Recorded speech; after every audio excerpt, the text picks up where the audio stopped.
All I know is that when Brendan and I both got an email that said Chael Sonnen is in town, do you guys want him on the podcast? We both responded with capital letter Y-E-S. I said, you bet your sweet ass. Yep, and then large exclamation points. Hell yeah, I want Chael on the show. He's one of my favorites. Who doesn't want? If you don't want Chael Sonnen on your show, you're probably not an American. You should probably leave my country. Now, last time you were here, we talked a little about fighting, and I was like, hey, man, do you think you're going to fight again? You're like, I don't think so, Brendan. I would like to, but I don't think so. And then 2 weeks later, Chael signs with Bellator. No, hold on, though. To be fair, he also said, I have not yet given up on the idea that I'm not going to fight again.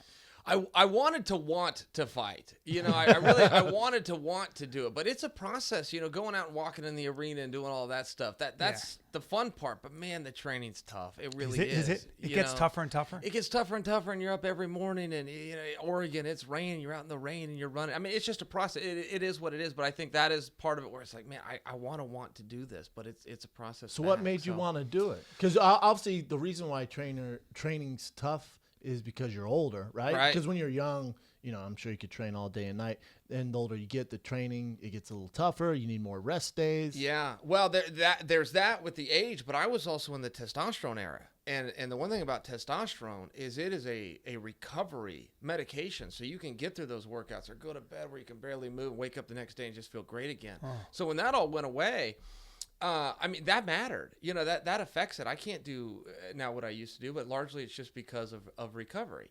And in any 10-minute period, I can go hard or 50 or whatever it is, but I can't go do 2 hours with the college kids and stuff like I used to do. Which is what testosterone helps you do, right? Which is what testosterone lets you do. Yeah. I mean, I could go do a 2-hour college workout, but I couldn't show up the next day at 3 every single day, day in and day out. It's got to change a little bit. And I hear guys talk like that. And, a big one was, I don't train harder, I train smarter. But that is a precursor to I'm going to lose. Every guy that I've seen say that's training smarter instead of harder. Man, the guy that trains harder wins. It happens almost every single time. And I did not want to fall into that trap. But the reality was, without the testosterone or with the age, to your point, it gets a little bit less, and that's a tough battle. So you're saying with USADA and the UFC, that was kind of the deal breaker for you? It wasn't a deal breaker. Well, so testosterone was legal, and then it wasn't, even before USADA. They pulled the carpet out on testosterone, and it just affected things. It affected the ability to recover, to prepare for the competition. That's just a reality. So I went through that, and along with the age, and it did come back to where you had to do some soul searching. I never wanted to be done. But I got suspended. So it wasn't as simple as going, put me in, coach. I had to go through some red tape. I had to get a license. I had to serve my time. So it was a process, man. I didn't know. I was trying to shoot straight with you, but I really did not know. Oh, no. Yeah, I don't hold anything against you, brother. You said you're a competitor. I remember the first time you did this podcast, and I said, what's it going to be like when you have to stop? And you said it's an interesting question because I've been competing my whole life, and you can get. But here's the question, Chael, is – so for you to come back, you have to jump through all these holes and go through this red tape. With signing with Bellator, which I was surprised, I got to be honest, because you have a great track history with Dana and the UFC and stuff like that. Is what brought you over to Team Bellator? If you can talk a little bit about that. Is it because the strict testing in UFC? Because you're not allowed to. I mean, guys, look at your boy John Jones. Sure. For a legit supplement now. You know what I'm saying? Yeah. No, that didn't have anything to do with it. You know what I'm saying? Is that because we're boys, so I never want to step over the boundaries. But it's totally fine. Is it because because Bobby Lashley fought in Bellator, and that guy, you know what I'm saying? Like, yeah. I know what you're saying. I know Bobby from way back when. Me too. Bobby's a good friend of mine. I love Bobby, but it's Bobby's not a secret, right? Jack. Bobby would probably beat Phil Heath right now. A lot of horse meat. Yeah, it didn't have anything to do with my decision. Yeah, the testing is different. The one thing with USADA is they're out of competition, which is kind of a perfect storm. That's really how you're going to catch somebody. Someone knocks on this door right now and goes, give us a sample. That's kind of what turned the corner. It didn't have anything to do with my decision, but basically what had happened was I was a free agent. I didn't know it. I thought I had a contract with the UFC. It was basically as simple as that. There was some paperwork that was out of line. Money talks, right? You found a loophole. Essentially, that was it. Yeah, and it was on accident. I mean, there's a little bit more to the story. I'm being a tiny bit vague, but the bottom line was I was not under contract with the UFC. So then let me ask you this. So then when you found out this loophole, you Did the UFC selling the WME, did that have anything to do with it now that there's, the Fertitas are out, any of that stuff? It didn't for me. And, I'm a Dana guy. And You Lorenzo are had a his Dana guys. Yeah, guy, but yes. I'm a Dana White guy. Where Dana goes, I go. And, it's tough. Having those conversations is tough. I like Dana a lot. I think he's a cool guy. I think he's a handsome dude. I like the way he dresses. I like visiting with. I like Dana. Doing business with him is tough. If I could he's the best negotiator that I know. So if I was to bring 5 Harvard MBAs into his office, one street kid from Boston is going to chop all their heads off. Is that right? He is that good. And so those situations are tough, and they're trying on relationships. And that, I'm glad that it's over. But the bottom line was I was not under contract with the UFC. But that conversation with Dana, like you said, you guys are close. You just called him like, yo, Dana, Scott Coker, your direct rival made this offer. I'm going to go over there. Because with you, there's a brand. There's a Chael Sonnen brand. There's the huge bad guy image. You're to me, and I've said this before, I'm not just saying this because you're sitting down there. I said Chael's probably the best analyst in the game. If Rogan leaves, I would 100% have you fill in for him. So that's out the window now. Because when you sign with Bellator, look at Randy Couture. Those doors kind of close. Yeah, you got to make that choice. And thank you. That's nice of you to say. Comparison to Joe Rogan, the master, is a very nice compliment. So There's no one even close to him right now. He's so good. When Joe was talking about leaving, that was a blow. It's like, hey, you guys got to work something out. You got to work something out. But yeah, that's basically how it went. I'm trying to remember back now because it was about a month. But with the contracts, there is a secretiveness to it, right? Business is business. It's secretive. So I had to do the deal with Bellator and inform the UFC later, but that's just the way it was, and that's the way it was. You guys with fighting the career, you've had such a long career, but you just never know when your last fight's going to be. Right. And I think you get to a certain age where you don't owe anybody fucking anything. You owe yourself, because nobody's really going to be there for you really at the end of the day. And it comes down after a while to not just competition, but who's paying your bills and how much money are you able to make here, and what's just an economic decision. It's not personal. Yeah, it does. It does come down to that. And it was always exciting to have your last fight in the UFC, or particularly with one fight left, because that's when they'd renegotiate. And that was like Christmas. You get the offer from Joe Silva, and you never knew what it was going to say, and it usually didn't go up very much, but there'd be a change, and you'd be excited to open that up and see what it was. And that's really the only time where you can do any of that. And you try to build your brand in the meanwhile, but you're under contract. And if there's a profit there, or your value's more than what they guessed at, that goes to the company. And that's just what the business is. So, yeah, when I became, free agent, for lack of a better term, or found out I wasn't under contract, that's when you can really go in and see what your When you value say it's is. like Christmas, does that mean like you don't know who you're going to draw?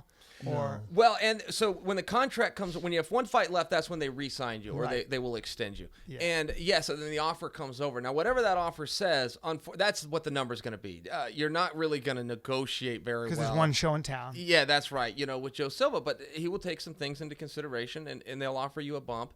And so you get excited to see what that is. Is it going to go up $2,000 on each side? Is it going to go up $3,000? It was just exciting to open those up, and you don't get that feel very often. You only get it once every couple of years. Yeah, 2-3 times in your If whole you're life. lucky. Right, you get that new contract.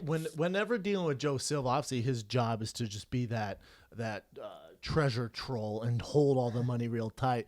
I always just leapfrogged him, went straight to Dana or Lorenzo. He would say, no, fuck you, fuck job. This is what we're giving you. Like, oh, that's cool. And then he'd tell Dana, like, all right, well, let's figure something out here. He was always much open-minded, I would say. A little soft, more pliable. A little bit. Dana does like to say yes. He is a dream maker, not a dream breaker. That's true. Now, the challenge is getting to Dana. To get Dana's number, to get him to respond to your text, to get that meeting. That is a tough one. But if you can do it, you're generally going to get a yes. I remember I would text Dana if I wanted to fight, and I'd get so nervous to write that text. It'd be some big fight I want, and I'd text him that Why were big you nervous? fight. Because of getting the fight, maybe? You're just No, thinking well, about because when fighting you the guy? text, they're like, all right, well, it's pretty real now. Like, Right. it's go time. I really have no business getting this fight, Have There's you stuff ever like you ever that. drawn somebody where you went, fuck? Oh yeah, I had a John Jones fight. And, I was preparing for that fight. Going, okay, I'm going to do the best I can. But I'm also a logical person. I'm going, man, this is a tall. I just got cleaned up before I had to fight John Jones. It wasn't like I forgot that had just happened. Right. So I'm putting on, my public persona. And I'm not only trying to convince people, I'm trying to convince myself. And I thought I had a way to go. I mean, I trained really hard for it. I was doing good in the gym. That's just a different animal right there. It's just a different animal. It's just a different guy. Chael, let me ask you this. So when you Bellator's contract, is it completely different than UFC? Because obviously I've never gone down this road. I've only been with one organization my entire career. So when you signed with Bellator, what was the big differences? You know what I'm saying? Yeah. So because there's no pay-per-view, right? That's right. They don't do pay-per-view. They do have some huge cards that are on live TV. Huge cards, massive cards. I think the most appealing thing to me in free agents would be Scott Coker. If you sit down and talk to Scott Coker, like, Jesus Christ, he's like one of us. Right. Like, he actually gives a shit about the fighter. Yeah. I've had very limited contact with Coker directly, but it's all been very pleasant. I mean, just a regular guy. And the very first time we talked, he just leveled with me. He goes, Chael, this is a call I never thought I would get. And frankly, I don't know that I believe it. So don't shop me. There's a lot of work for me to put something together, and I don't really want to do it if you're just going to take it somewhere else. And I go, okay, deal. I won't shop you. In exchange, here's what I'm looking for. And he goes, okay, fine. And that was it. And then the rest of the deal was 2 text messages back and forth. So it was pretty steady. But to answer your specific question, what was different in the contracts, so you have one business that's in the pay-per-view, and you have another company that's into TV ratings and live ratings.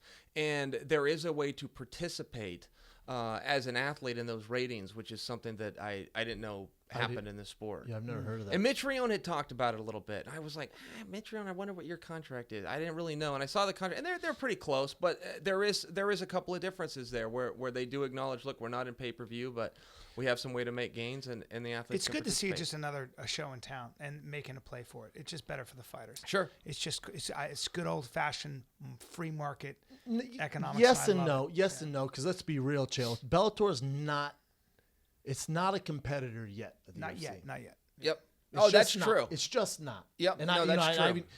when Scott Coker was sitting in that chair, and we even had this discussion. They have a ways to go. I think a little bit with when they were doing the Gracie fights for Shamrock, stuff like that. Those gimmick fights, and they I think maybe the top 3 in each division could come over to the UFC and be top 5 guys in certain divisions, but they still have a ways to go. But I think signing guys, I think their biggest signing's you by far. Second would be Roy McDonald because of his age. Roy's a big deal. Yeah, I'm a big Roy fan, and I don't know if he moves the needle or not, but I think that he should. He's an absolute stud. Now I'll tell you this, and that is fair that they don't compete with the UFC, but they do compete in certain areas. Venue, yeah, they play a lot of the same venues. Fans, they're moving in that direction. Ratings going up, but production. They can meet the UFC head-to-head for production. If you saw the Ken Shamrock Kimbo Slice, I mean, they spared no expense. It was absolutely thrilling. So I think they've got a lot of pieces there. But to your point, the UFC's been around a long time, man. Yeah, UFC's been there. They just have a lot of depth. And that's what Bellator needs to work on. But I think with guys like you, Roy McDonald, some of these, a guy like Michael Venom Page, like they have these up-and-comers. Page is nasty. Nasty. Man. And then I think, Michael Chandler beat Eddie Alvarez. Yep. Eddie Alvarez was the UFC champ at lightweight. So you got guys like Michael Chandler, who, one of the best 155ers in the world. So they have certain weight classes that can compete. I just think it's going to take time. But people forget it's Viacom. Right. Viacom backs Bellator.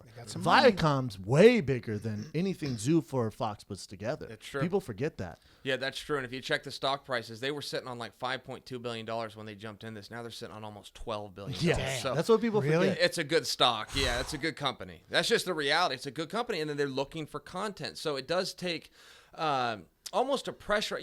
TV ratings for me are a little bit more fun than pay-per-view. Yes. And so I think there's a little bit of opportunity there. But that's really the only difference. To explain that to the viewer, I don't know if I'm articulating it well, but there is a difference, and it is recognized in the contract. So is that appealing to you, that this growth of belt? Because UFC, there's really no growth. I guess internationally, China, stuff like that. But as far as in the United States, there's not a ton of growth left, unless another Ronda or Conor or something like that comes on. But Bellator, I mean, sky's the limit. When you look at the Viacom, you look at the signing with you, Roy McDonald, they have a lot of growth to do, man. There's a ton of work to do. Yeah, I fully is that agree. appealing to you? Yeah. And it's also a lot of pressure on you, though. It is a lot of pressure. And then, to go back to Rory, I don't know what you do with Rory. I'll be interested to see there. Now, he's a 170-pounder, but he's talked about going up to 185. You talked about gangster weight. The money division is right. What's Either gangster weight where you just This guy. fight.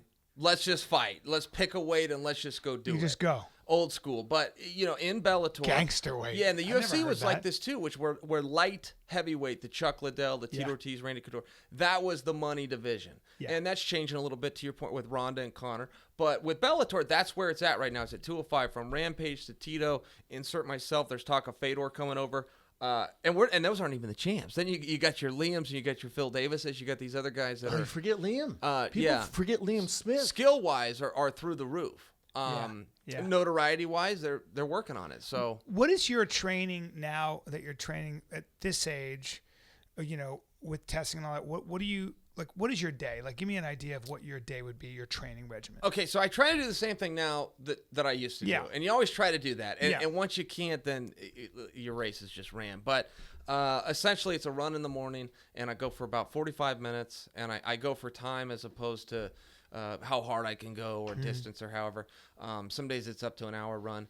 And then in the afternoon, I just have team practice. I'm with Gracie Baja Gym now, so we do a lot of jiu-jitsu, which I've never been part of. I've never had a belt or a gi, and I'm working my way through that. I got Working a your purple guard, belt even with though a you're a couple of Republican, straps. working the That's guard. exactly right. See what Working my happens? guard and Compromising your politics. Keep going. trying to get off the bottom more than submit somebody from the bottom. Yeah. More of a Damian Maya mindset, actually. But that's really it. I just do whatever's asked of in practice. Right. For me, Cho, when I found out you were coming back, obviously, I love it. Huge fan. I love watching you fight. What's left to do, though? I guess be the Bellator champ. Like, that's important to you? That's why you're doing this? Yeah, I look at all sorts of things. So I always wanted to be the champ, and that's still there. But, I mean, I want all the records. And with how sounding arrogant, I had them before I left. I lost them. I had the FS1 record. I lost it to Conor McGregor. I had the North American Live Gate record. I lost it to Conor McGregor. I had a lot of I had the T-shirt sales record. Oh, yeah. I lost them to Conor McGregor. So my argument, he wouldn't have those records had I not retired. He came along and got those because I was gone. Now, whether that's true or not, from a competitive standpoint, I compete for those things. I compete for clicks. Every time I do your guys' show, I come back and ask, how many downloads did we get? And I want to know what Rappaport got. And I want to know what Rogan got. I want to know. You're very good at things. it. You're excellent at it. But I appreciate that. But I mean, I compete for those things. I pay attention to those things. If I'm doing a main event, and that's what Tito and I are, and that place doesn't sell out, man, I feel that blow. I feel that pressure. Right. But I look for those things, and I think you always have to have your eye on the championship. If you're admitting, I'm not that good, well, I think maybe you should just move on. Well, in that vein, sir, do you have anything to say about your opponent in this fight? Are you? I've always wanted let me this ask before fight. you do that. Let me ask you: when you signed the contract, was there specific guys you wanted to go after? No, there was. So Tito. The first time you heard Tito Ortiz is when Scott Coker offered you that fight, or Mike Chow, right? Is that the matchmaker? Richard Chu. Richard Chu. Yes. There was three guys, and they said, "Would you fight these three guys? And if so, how quick? How quick can you be ready?" I said, "I'm ready right now." And the three names were Rory McDonald, Tito Ortiz, and Fedor. Now, I don't believe they have. Excuse me, sir. I don't think they have Fedor, but that doesn't mean they won't, or that they couldn't get him. I don't know what Fedor is going to do. I'm only as good as the information I get, and I think he might be retired. I don't know, but those were the names that were given to me, and I said I'm in. I'm not going to pick and choose. It's an amazing list. That's a deep field. Was it That's the a best scary list field. of all time? Yeah, well, it was pretty tough, and Rory's actually the one that spawned this, and I'm not trying to promote something with Rory, but Rory did spawn it because I did think, well, what are you going to do with Rory? That's a tough son of a bitch that nobody's going to want to fight. He's a big draw. He's a high-dollar guy. He got a big contract over there, so he needs a dance partner. Yeah. And he was the very first one when I contacted him and said, what do you want to do? You want to do me and Rory? And that was the very first thing that I said. I don't think it's tough because if they did you and Rory, Rory's issue has always been – and he has a personality. It just doesn't come out on camera. I don't know how well you know Rory, but he does have personality. He's a great dude, very smart guy. But he's like GSP. He's very calculated. He's not the most exciting fighter, but he's amazing. He's pound for pound one of the best in the world. Flock and dick him down. Dick him down, son. Separate the hen from the Am I flock close and- on that No, quote? you 100%. Yeah, that was in Vegas. Those are That Vegas was great nights. when you told Yeah, that right? story, by the way. That But was hilarious. he needs a dance partner like you, just like Jose Aldo needed Conor McGregor to bring him into the Sure. limelight. So that fight makes sense. Not yet, though. Let Roy do his thing, maybe get a belt, then you guys fight. But this Tito fight makes sense, especially for you to get introduced to the Bellator fans, stuff like that. Yeah, Aren't I you think so. significantly bigger than Rory? I mean, you fought at 205. Fought at well, you also 205, fought yeah. at 185, but you fought at 205 comfortably. I've seen you when you walked around you were weighing as much as probably 230 at one point. Rory, I think on the offseason weighs about 200, maybe Right. 190. He's a little higher than Isn't that. that a lot smaller? Yeah, and there is a rule in fight. The reason I'm very timid with you guys discussing this Rory thing. There is a rule in fighting. You do not call out a smaller guy. It is No, a never. cowardly Yeah. thing. In the world of Okay. jiu-jitsu, a black belt does not go after a purple. Now, it could be the other way around. The purple Yeah. can come after but you just can't do that. Okay. Rory's a stud and can defend himself. So I think that there's a little bit of grace there He's a for special me. case. Yeah, but it was a situation where I read that about Rory. I knew that he had signed. I went, man, that division is still forming. I don't know what he's going to Yeah. do. And then he even said, I'll move up in weight. I'll do these different things. Well, Yeah. I know I'm breaking a rule here, but I think it might work for all parties. Yeah, and Roy's also, you keep talking about size B, but he's one of the most skilled guys in Yes. the world. Yes. And he trains bigger training partners. The fight would make sense. I don't like it for Rory right now. If I'm What Scott Coker, I don't do it right now. What about those rolling leg locks that he was going for Amazing, in the yeah. Stephen Thompson? And almost had him. Yeah. I thought he was going to get Stephen Thompson in one of those. Yeah. Yeah, you don't know what Rory's going to do. Rory's crazy. So with Tito, does this fight excite you? Because we all trained together. I think it was you, me, and Tito at Rain. Were you there when Tito was there? No, I wasn't there. I missed Okay. him. I thought he was going to be there. And essentially, it just comes from jealousy. I had Tito and I were the same weight class in the same conference in college. So we met up and saw each other. He left college and 6 months later was the UFC champion. I wanted to go down that route. Wow. I wanted to be an Ultimate Fighter, and I would sit back and watch Tito on TV, and it was out of jealousy. Did you wrestle? Did you guys go against him in college? Like you guys? We went had against each one other? match. How'd that go? I beat him. And Bad? it was his. I beat him pretty bad, and it was his birthday. I caught him right off I threw him in a head arm and pinned him in 40 On seconds. his birthday? On his birthday. God damn, Joe. Now, Come on, Chael. I don't say it to put myself. I will admit that I caught him, but yes, it finished in a pin, and I've never brought it up. I've never told anyone. I've got a video of it. I've never put it You out do have there. video of it? Yeah, I'm gonna put need it that out, video, though. sir. I'll He put send it it out. to He you. put it out. Good for him. He put it out, and so I thought, okay, well, this is fair game. I never wanted to use that against him. However, he did get his shot. And I remember one of the biggest struggles I had wanting to get in this business was just getting the shot. I'd be sitting on my couch. I was in the practice room with world champions. We had Randy Couture and Dan Henderson and Matt Lindland and Evan Tanner. I knew where I stood in the world. I'll leave it at that. But I knew where I stood in the world. I couldn't even get my shot. I was having why to is watch that? these Explain guys to on me, TV. you guys, for us. Like, how do you get your shot? Because just as an actor, it's like this. You see a lot of these amazing actors in acting class. We'd always have these famous things with somebody would get in there, and there are dudes in acting class that are better than anybody ever in the history of the world. They do scenes you'd be like, why the fuck is this guy not a movie star? Why is this girl not working all the time? And for 1,000 reasons, it doesn't happen. Right. Acting is really hard to break into, though, because it's just such a strange, closed, fucked up business. With fighting, you're friends with all these guys. You guys know guys who train.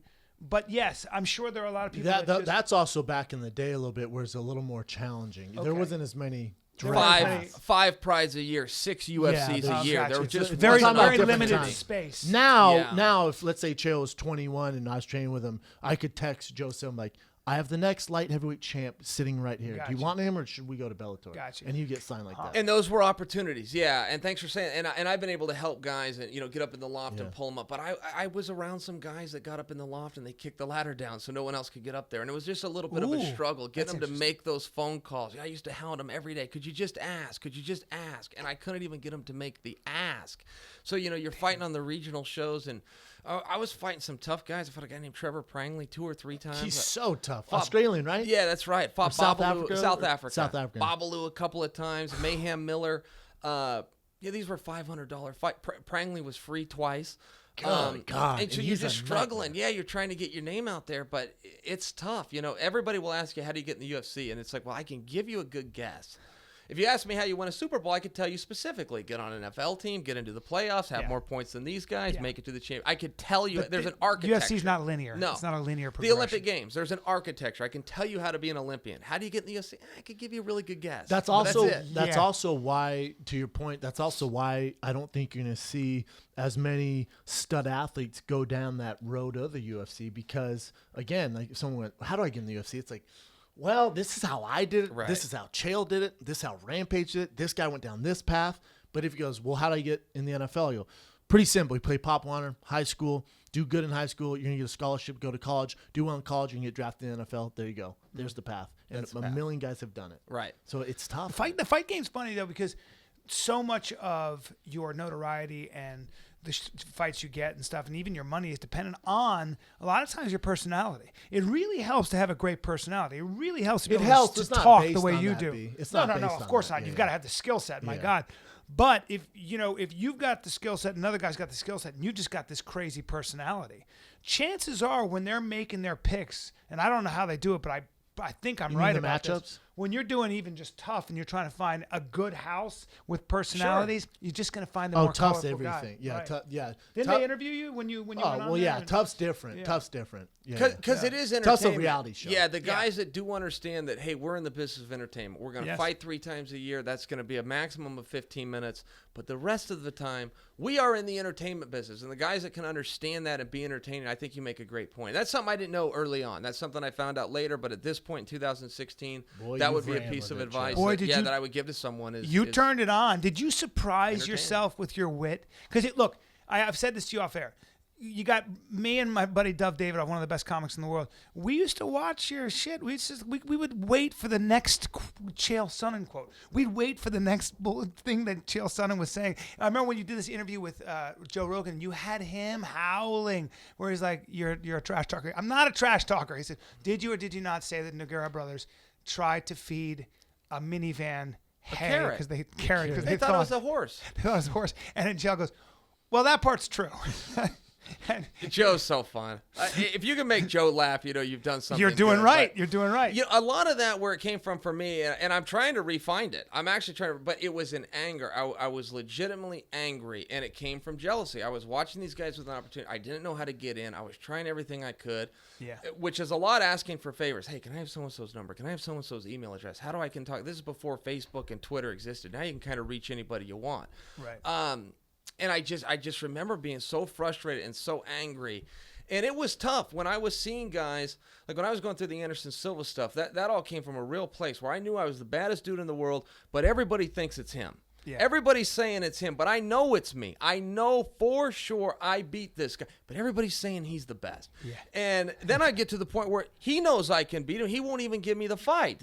Dana's now trying to put the fight together. The fans want the fight. The media wants the fight. And he's given 6 reasons why he's not going to do the fight. And I remember that just infuriated me. I couldn't understand how you could be the champion, have the belt, have everything he had, and openly say, I'm not going to do the fight, and then get the media to still say, you're the best guy. Under playground rules, if one dude backs down, he loses. That's right. From the schoolyard to the But octagon. then all of a sudden you become this celebrity. Everybody likes you. Everybody wants to take pictures with you. Things are good and still are. So all of a sudden you get what you've been shouting for, and other guys are now jealous of you because you've got the talk game. You were draw, like you said, you had all these like numbers that prove that. It must be difficult to sort of now kind of reinvent or, kind of create the same. You're right, kind of, though, because you have to keep it up. And, I made it, and I don't know if you listened to, I think during the Fight Companion, we talked about this. Because when you did your announcement that you're fighting for Bellator and it's going to be Tito Ortiz, we're used to seeing Conor McGregor because you've been out of the limelight. The trash talking seemed a little like you have to do it. You have to do it. Sure. You can't get on there like, yeah, it's going to be a tough fight. Right. For sure, give me a quote here, man. You know what I'm Right. saying? So now you're going to have to write stuff. We're expecting the bad boy, all that stuff. Or So when you did the trash talk, I'm like, I love Chael. I love that. But he's done better. He's been out of limelight a little bit. He's a little rusty. Sure. Is that fair? Absolutely. Because then Tito's not doing you any favors either. He's like, well, yeah, your face is stupid. And like he tweeted them, like, all right, well, god damn it. There's not a lot there. There's Right. just- In the we got best this you stuff. guys are older guys who probably respect each other, and it's just a different. there's a different You forget dynamic. though. Tito's the original bad boy of Huntington Beach. Tito's the guy who really got me involved in the UFC, where I was like, what? Remember, Tito did some shit, man. Yeah, he was the absolutely. original guy where, because Chuck Liddell, he did a celebration with the power gut and blah, blah, blah. Tito would dig your grave. Tito did some marketing. He buried shit. some people. Buried some shit. Right. Remember when he would dig the shovel yeah. and pull the guy in the grave? Yeah. So when I saw you Tito's two great. shit talking, I was like, I'm not on board yet. I like the fight. I love both guys. I'm not on board yet. Yeah, Tito was great. I'll tell you, the best stuff, though, is organic. When it just comes, I have no idea what you guys are going to, it can be a fun podcast, but it's all organic. It's real. You ask somebody how they feel, and they tell you. And if they're pissed off and they let you know, that's a compelling thing. And sometimes I will get put in a spot where I have so many cameras on me, and that sound bite is expected, and I'm trying to find it, or I show up with one pocketed. It comes off as pocketed, and I can see that, too, when I'm watching it. You know, I can see that from the Rock to Stone Cold to when Connor does it to when I have to do it. Yeah, you can tell when The organic is the best. Well, Right. or you just get really good at keeping it, like pretending. You can get to a point where it looks like it's real. It's just called acting. But I remember, like with acting, you know, this girl couldn't cry in acting class. I'll never forget this. And she's like, because her life was great. She goes, my life is great. I just can't cry. And she had to be really emotional. And he said, and she goes, I don't know how to do it. How do I do it? And the teacher said, why don't you take a look at your life for real? I mean, look around. He goes, how can you not cry? I could cry by just getting to my apartment and looking around. I was supposed to have a step-down living room. I was supposed to be a movie star. And instead, I'm teaching acting class to a bunch of shitheads. I never forgot it. Jesus Christ. And he looked at her and he goes, what don't you like about yourself? Because I can see plenty. And it was great because what he was doing was getting her to tap in to the side. We all have dissatisfaction. We all have insecurity. We all have anger. You know, one of the things I asked Brennan and we had Brennan and Mark McGrath from Sugar Ray, great guy. And I said, Mark, you know, and Brennan, I said, you know, do you ever wonder how much of what motivates you is your darker side, your insecurities, your anger, versus the fact that you just love the game? And it kind of everybody kind of went, ooh, that's a touchy subject. Let's change it immediately. And we kind of glossed over that. And for Chael talking shit, it's just a little different because if it's not organic, you have to deliver that, because that's why Bellator signed you. Sure. Yeah, and I believe if you don't mean it, don't say it. And you don't get takes. There's no takes. There's no takes. No. And it's not like you're gonna do it once, like cry. All right, next scene. No. You're gonna get asked on media day 1,000 questions, and you can't keep doing the same thing over and over. You can't. There's do no it. retakes. Right. You got to play a different note every now and then. And that's why you're Chael Sonnen, and there's Conor McGregor, and then there's the rest of the world. Yeah, and I'll tell you, it is a tough thing. I mean, I watched the debate. I watched Hillary and Trump, and Hillary was prepared, and she had pocketed speeches, but she wasn't a good enough actress to deliver them as though they weren't pocketed speeches. And I thought, well, people are going to see through this. They didn't. And But I did think, like, hey, when you're given those lines that you have absolutely pocketed, you've got to either deliver it so that it seems somewhat natural, or you come in second in the debate. And America apparently didn't agree, but I think it's a fair and recent example. I was watching I think a lot of that was just Donald Trump had already kind of with the videotape, but I was watching some of the earlier Donald Trump stuff. He was so entertaining. At one point, I remember watching those debates with all those other Republicans, and he was just undeniable. He was fucking hilarious. Yeah. He was a breath of fresh air. He was the anti-politician. And at one point, he goes, you going to ask any of the other candidates some questions, or is it all going to come to me? I mean, this is getting embarrassing. Yeah. You're not going to compete with that motherfucker. No. And I remember finally when Jeb Bush said, you can't insult your way all the way to the White House. And he was like, really? Really? Check it out. What's this motherfucker? Yeah. Chael, did that Billy Bush stuff in the locker room talk? Obviously, your balls deep in politics. Sure. Did that stuff? Because Brian and I, our take on it, I was like, I mean, granted, he probably shouldn't have done that, and Billy Bush is a complete tool, and now the world knows that. I don't think he should lose his job over it. No. And I think most guys watching that, they're not like, oh, I can't vote for Trump anymore. I don't think it ruined his. I don't even think a lot of women were turned off by it, but there are other reasons. I've always said with personality is one thing in a politician, and you can read into things and say, well, he sexually assaults women. I think that's an insult to women that have actually been raped and stuff. I mean, I think that's shitty behavior and boorish and creepy and all that stuff, of course. And by the way, if you grab a woman without her consent, that obviously is sexual misconduct, and we can get into that. But I think that let's stick to the bigger issues about why we either like or don't like Hillary Clinton, like or don't like Donald Trump. When I hear people say, well, Hillary looks like an evil librarian, I get it, but let's stick to or Trump is a fucking sexist or whatever. There are other issues that are facing our country that are probably a little bigger to deal with. What was your take on that, though, Chael? So, well, the cover-up is worse than the crime. In politics, they usually cover up and lie and that's what creates the story. Trump came right out and said these things were said. I'm embarrassed about it. It was locker room talk. And, I saw some pushback on that where people go, well, they weren't in a locker room. Oh, come on, that's an expression. That's locker room talk. Two guys are talking. Yeah, things are going to be said, man. Who wants to be heard? Not one person wants to be heard in a private conversation, particularly when they're talking dirty. Now, I will ask you this. This is very sensitive, so I'm treading on thin water here. But let me ask you this. We love it. He reached out and touched somebody without their consent. I do get confused in fairness.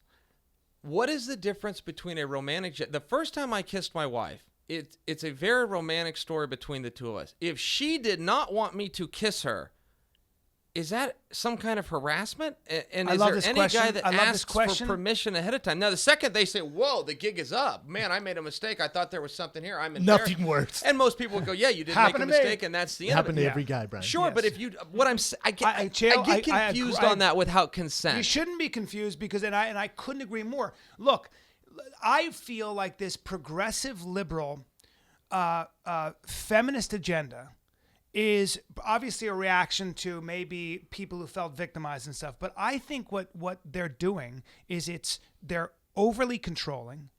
I think they are trying, in a way, it's man bashing. And I think ultimately what the problem with the feminist narrative nowadays, especially when it comes out of these academic institutions, that these people don't really live in the real world, they're taking biology. Not only are they taking biology out of the equation, but spontaneity. Thank you. And not only spontaneity, but how about the idea that men and women sometimes, like you move and your heart's beating really fast. It's called fucking passion. It's called sexuality. Don't grab them by the pussy. And the sexual, but wait a minute, the sexual space. I don't care how passionate you are. The sexual space is very unpredictable. Sure. And part of what gets you so turned on is that the fact that I'm going to go for it. Not the pussy. Oh, by the way. Not the pussy, bro. I've been making out with a woman before, and I've gone places, and I've had her take my hand and go, no. And I go, okay, not tonight. Or, by the way, give me a couple more minutes to kiss you and move around. I'm gonna break these walls down. Try it again. Every fucking guy does that, and you're a liar. It's just called being a man, and I'm proud of it.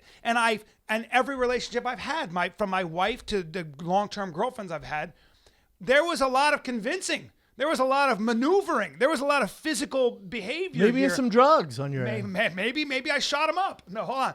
But you know what I'm saying? Style. So I think we're getting to a point where we're getting in the way. I mean, when you start talking, when these academic institutions are talking about having an app on your phone or having to give verbal consent the way Joe Biden talks about it, excuse me? Is the government now going to come into my bedroom and tell me how I behave with a woman or how a woman behaves with a man? Right. Are you fucking kidding me? That's where this is Stalinistic. I legitimately am confused, even on the law on that, is wait a minute, you're saying you can't try to kiss a girl, have her go, hey, you misjudged the situation, you leave embarrassed, but that's the end of it. I do get confused where they say, well, you didn't have consent. I go, I can't imagine. Do you get consent? Well, yeah. Is it something you talk try? about unromantic? Yeah, and you kind of go, that's unromantic. Really people are puritanical, and they're more interested in power than they are in equality. Correct. But think about the people making these rules and these laws and stuff like that. They're not your typical dudes Are they not or getting girls. Laid? They're probably not getting laid a lot? They haven't been in that situation, you know? And then do you ask for permission the whole way? I mean, let's put it in baseball terms. So you get to first base, and you're trying to get to second. First base was accepted, but then second base gets turned down. Okay, you walk back to first base. Fair enough. I mean, do you ask if every you want step? to turn a girl off, if you want to turn a woman off, start asking her along the way. That's what I think. Go ahead. Haven't had those if you did that to my wife would be like, get the fuck out. I think every girl would. I like the guy who he made a hat or shirt said, grab her by the brain. And thought it was going to be like, girls roast him like, how about you don't fucking grab me at all? How about you don't touch me? He got roasted. Hey, really, guy? I got a stat for you, Chael. Okay. Grab her by the brain. If I don't like that. He got roasted. So he was like this white knight. Was like, I got an idea. How about respect them for their brains? Grab them by the brain. Some famous, I forget who was blasting like, how about you don't fucking grab me at all? How about you don't touch me? Make a shirt that says, don't touch me. How about that? How about this? if these feminazis, if the progressive liberal Nazis sort of is aggressive, sorry, Brian. that's what popped out. If this progressive liberal narrative had a lot of merit, then please explain to me, please, the phenomenon called 50 Shades of Grey, where this guy not only was tying her up, but dominating her and turning her into his sex slave. Do you know how many women read that book 15 times? Do you know how many women bought the rope that he talks about? They were running out of it in hardware stores in New York City. Home Depot is sold out. Excuse me. Also, please do me a favor also and explain why women love guys like Chael Sonnen and Brendan Schaub who fight in the UFC.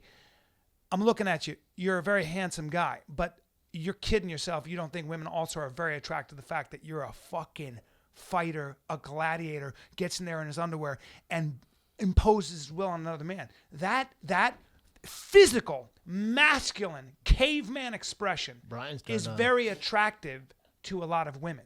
True or false from your experience? So the fact of the matter is, Let him answer, B. Hold on, I will. The data proves that women like a lot of that traditional, masculine, aggressive, take no prisoners attitude. Do you agree with that, Chael? I think there's got to be some truth there. Yeah, absolutely. But I will say this on your point of 50 Shades of Grey. I went and watched that movie, and it made me very uncomfortable. People that said that was a romantic story, I'm going, listen, not only is he beating the hell out of this woman, but far more relevant is she was not into it. If she was in to this whole weird whatever. It was more like Passion of Christ. I didn't see the it'd be movie. totally different. But Yeah. she was against it. She's going, hey, I don't want this. But because he was a rich guy, he kept her around, and so then he broke up this contract with her. Yeah, and it's like, wait a minute, this is a terrible story. It's far from romantic, and people loved it. Women kept reading it. Yet every woman I know, from professionals to the gal at behind the Starbucks counter, every one of them read it. Oh, they're and making loved part two. Yeah, it's going to be a blockbuster hit. So explain where's why the that was. outcry on this? Why is that a fantasy? Why was that such a widespread fantasy? Why was that a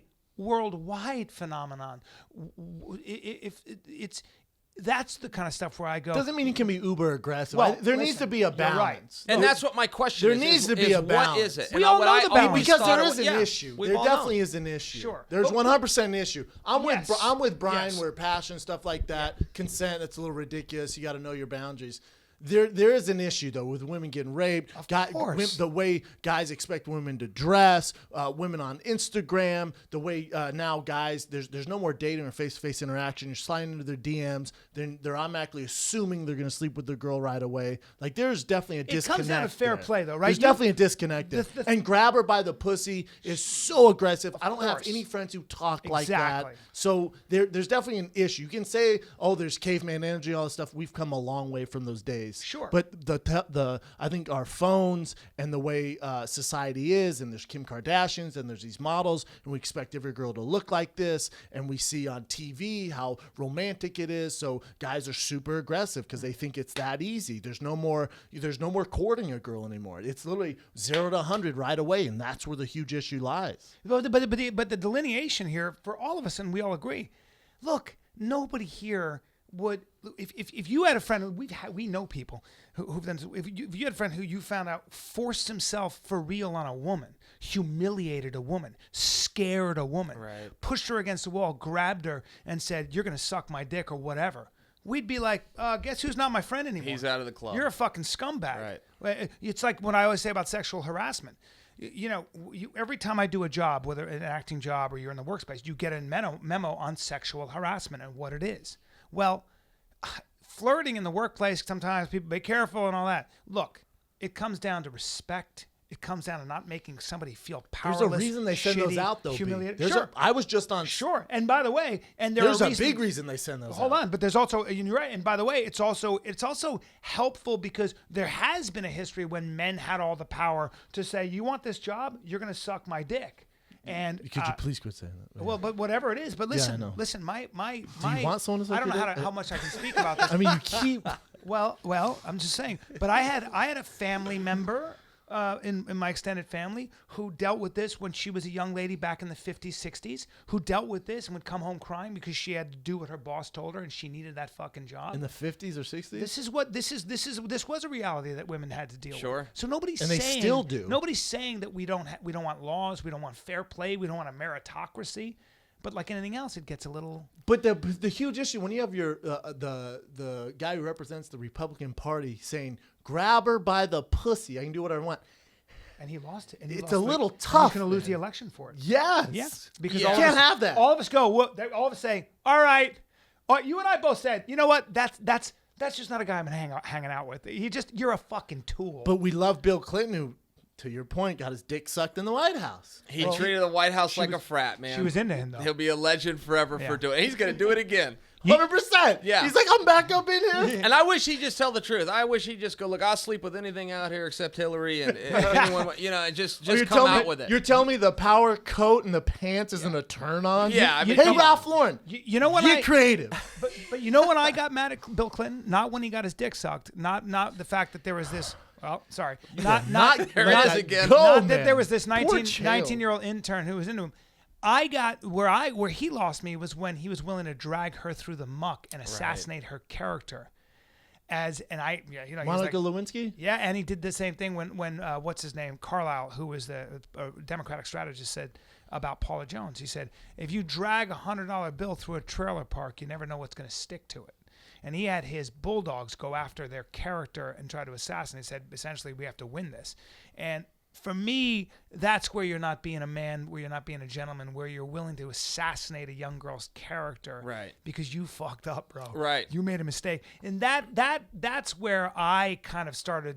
It wasn't the blowjob; it was how you reacted to it. Sure, and it goes I back agree. to what you said. Cover up is worse than the crime. Yeah, I exactly agree. But my original question, what spawned this whole thing, is we do need some kind of clarity. To your point, we can't take spontaneity out of the equation, and the difference from a romantic gesture versus a guy being a dirtbag is how it's interpreted by the woman. But do you want to ask a girl every time, is it okay if I kiss you? That seems like an innocent enough gesture. There's some timing there as you're coming in where she go, whoa, misjudged the situation. It just feels like that to me. And I want to make sure I'm on the right side of this. You talked about sexual harassment earlier. When I was at Fox, Karen Bryant, she would spend so much time in hair and makeup. She came out. It was excellent. I mean, she really put her time into her hair. Looked great. I used to tell her every day, Karen, you look so nice. And I would be on microphone, and I finally got a message from HR where they said, hey, you can no longer compliment Karen because she could take it the wrong way. Now, Karen went back to HR and goes, I love when he gives me those compliments. Karen's wonderful. But it was a tough spot where I was just kind of like, I can't give her a compliment. She just spent 2 hours Point doing taken, this. because we're worried about these lawsuits, and I'm worried about That's somebody the suits at Fox being like, let's just play it safe. I'll those do you poor one guys better. got to do it. I understand. But I also like to compliment Karen. She worked hard. She deserved the compliment. Did you only compliment Karen? Yeah, it was only Karen. Well, I only worked with Karen. So You compliment me sometimes on your Kenny, breath. myself, and then Karen. You said to me, I have... Kenny also looked very handsome, Yes. but I gave Karen the compliment. You've never really told me I look handsome. You do look handsome. You look handsome today. Is that 5'4" Club? It sure is, buddy. Thank you for that. I think I'll do you one better. I think the law, when you say how are we clear? The law is pretty clear. I mean, the law has spent a lot of time delineating the difference between what sexual assault, what rape is, what sexual misconduct is. I mean, the law will tell you that. A court of law, when you look at all the evidence, will come up with a fairly specific definition for a lot of these things, and then you go through your trial and stuff. What I object to is these investigative committees that come along. All of a sudden, you did something on a college campus, and a committee is formed. Yep. And that committee will come in and decide whether or not you should be kicked out. And they're not federal or state authorities, and they are essentially a council that was chosen by somebody, and they have an agenda, and you don't know who that agenda was, but they can really ruin your life when you might have, I don't know, done something like started kissing, you reach for a body part, all of a sudden you didn't ask for consent, whatever, Sure. and now you're in trouble. When you've got these guys coming out saying Yeah. Trump's a sexual predator, and I resist that because Me too. If he touched somebody and they said stop and he continued, Right. My understanding is that's where the line is. If he reached and they said no and he does this, Yeah. I Well, thought what do you say I specifically? think you're crazy if you don't think. Oh man, We don't know, though. We don't know. We don't know. But the we the do girls know. are saying when they said stop, he stopped. Yeah, A maybe. sexual maybe. predator- We do know that he was around during those. Was it Miss USA pageants? Yeah. What was that? He owned them. Yeah, he owned them. There's stories about him going in the changing room and stuff like that. That's a good racket stories. if you can get that one. Right. If you could start the contest Yeah. and they're all beholden And those to you. contests, they're always. If you ever go to a modeling, like a shooting stuff. No, never been, Brian. A fashion show, they're getting trained. They're getting changed right there, just naked. If you're in the When dressing room, when you do no. When you do a play, when you're at a fashion show, because they're having to change really quickly, there's naked shit going on all the time, and there are men walking back and forth. My issue is that when you call him a sexual predator, it is a little bit outrageous because sexual predator. When I think sexual predator, I think guy, chloroform. Well, that's I still think the extreme. ropes. That's We the have to be extreme. very it goes back to Chael's point. Well, no, we have no. to be very careful how we define that. Sure. To call Donald Trump a sexual predator based on the fact that he might have walked into a dressing room, a bunch of girls getting changed, he owns the pageant. To call Donald Trump a sexual predator because he might have flirted hard, he might have said off-color things, is an insult to women who have had to deal with real sexual predators. Maybe. I think That's if you my talk issue. to the victims, We especially don't the ones know. he grabs by the pussy, and for lack of better terms, his word, they might say something different. Can I say something about this? that, Is too? also 3 males talking about him. You know what I'm No. saying? I think if you had a female I perspective, think it we're might be a being little fair. different. I think we're being fair. We don't know though. If you had a female perspective, you know what I'm saying? You're talking Yeah. about 3 alpha males But here. we're not like, talking about- he's good. But we're not talking so much about whether or not. I think what we're trying to do is just get to the definition of things. Yeah. And I think what we're also saying is let's be very clear about how we define things. And I think, And again, I think worry about sexual words assault like, to Brian Callen is different than a 21-year-old female who's walking through college campus. But that's I what don't we're- think you have a clue. we're sexual asking the assault question. sexual assault is a very clearly delineated definition as it By pertains law. to the law. By law. Which is what we have to go by. The law has to be objective. You cannot have mob rule in these. You cannot have political agendas driving this narrative because people, and we know this through history, because people, this is called the difference between objective and subjective law. But you just said Objective a law is sexual very predator. important. You just said a sexual predator. Is It's someone who ridiculous to call him actually- a sexual predator. I don't know because I've never seen him, but there's nothing that would suggest that Donald Trump is actually a sexual predator. That is a very, again, it's the difference between sexual assault, rape, date rape, stranger rape. There are different delineations None here of we them have to good. look at. Nobody said they're good, but you've got to you do in the court of law and you do in society have to delineate the difference. And see, that's what my question is. That's why I brought this whole thing up, right? We're asking a question, we're not answering the question. But if I'm on a jury and a guy goes for whatever on a female and she says no and he stops, he gets a pass from me. Now, he might be a dirtbag. You can do Yeah. that, but I just don't see a crime. And I could be wrong. I admit that I could be wrong, but I just wish somebody would explain It depends to me on the 'cause I don't context, actually right? know. Depends on the Depends on the context. context. For sure. Yeah. For sure. A guy can't just walk in and expose No, if himself. Keely's and, sitting right go throw my here robe and, back on. I get it. Jay Schaub just grabs her, sorry, Kay, sorry, lady, But that would be by assault. the pussy. That would be assault. You know what I'm saying? That's It doesn't assault. ask her. But when you push somebody in a street fight, when you're on the street and you and I have words and I push you, that's assault. If I can prove or I have video of me pushing you in the chest, that can be considered assault. So Well, that's easy, though, So B. again, That's different. Well, I'm just saying we have the delineations. Now, if somebody grabs a woman, let's take a case. This is why you have to make these definitions. I push a woman, I put my fingers in her mouth. That's penetration. Should I go to jail for 30 years for rape versus when I take a woman and put my penis inside of her against her will? There is a difference. You have to make that difference. The law makes that difference. Right. Let's all make that difference.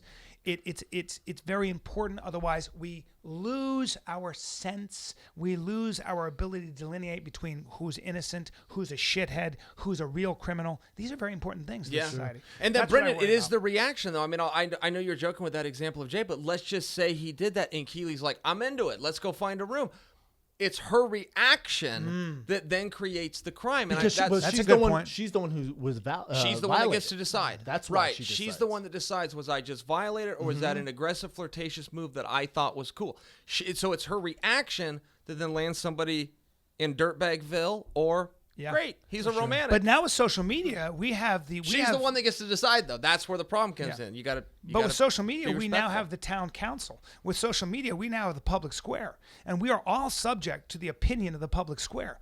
Now with social media, you can get shamed out of your job, out of your livelihood. You can get shamed out of your house, out of your neighborhood. And that is the definition of the You're public saying square with like and Billy mob Bush? rule. You're saying with Billy Just Bush? mob rule, sure. It gets, well, although no, not so much with Billy Bush. And let me tell you why. Billy Bush was working for a private company. He's on Good Morning America, and he had a and- personality Yeah. where people need to and like that's him. then his employer has I think should be allowed the wherewithal to say, you know what, you showed yourself to be quite a tool. You're going to be hard to connect with women. We have a demographic, or we just don't. We think there's somebody better. I can't begrudge them making that decision. You got a hell of a severance pay from what I hear. Sure. Still negotiated, I believe, but they were at $10 million. That's a lot of money. I heard Yeah. 9. That's a lot of It's money. down to 9. That's a lot of money. I'll give you the. He'll be fine. I'll tell you this, though. There was one gal that had come out with the Trump thing, and we can put this to rest. I didn't mean for this to be a whole say. You haven't asked anyone to suck your dick in 10 minutes, by the way. Congratulations. Thank you, on buddy. That, That was so aggressive. Yes, man. you know, you did a really- Nonstop. No, suck my cock would be aggressive. Suck my dick, sounds less threatening.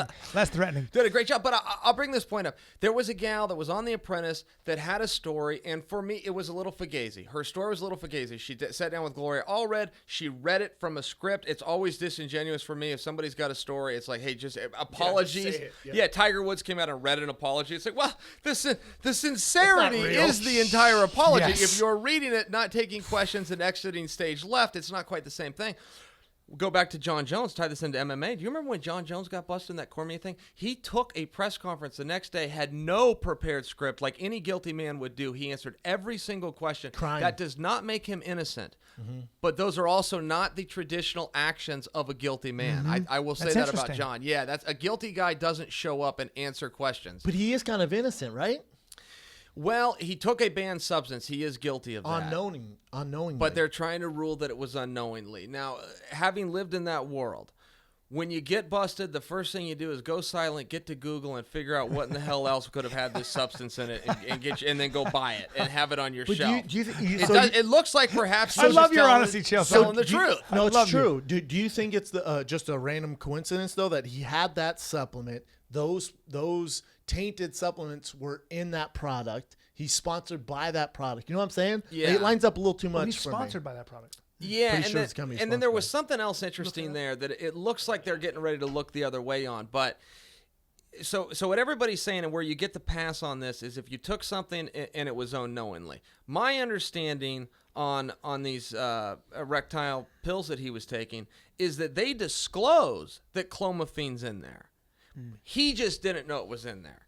So per the rules, if it says it's in there and you take it knowingly or not, you don't get a pass on this. Now, I could have that fact wrong. That's through the media. You'd have to know what John hasn't clomiline is, spoken. though, wouldn't you? You'd have to know what it is, but the bottom line is it falls to the athlete. So Fighters he can't are just aware of take it. it and go, well, I didn't know what clomiphene was. Now, Lesnar popped for the same thing.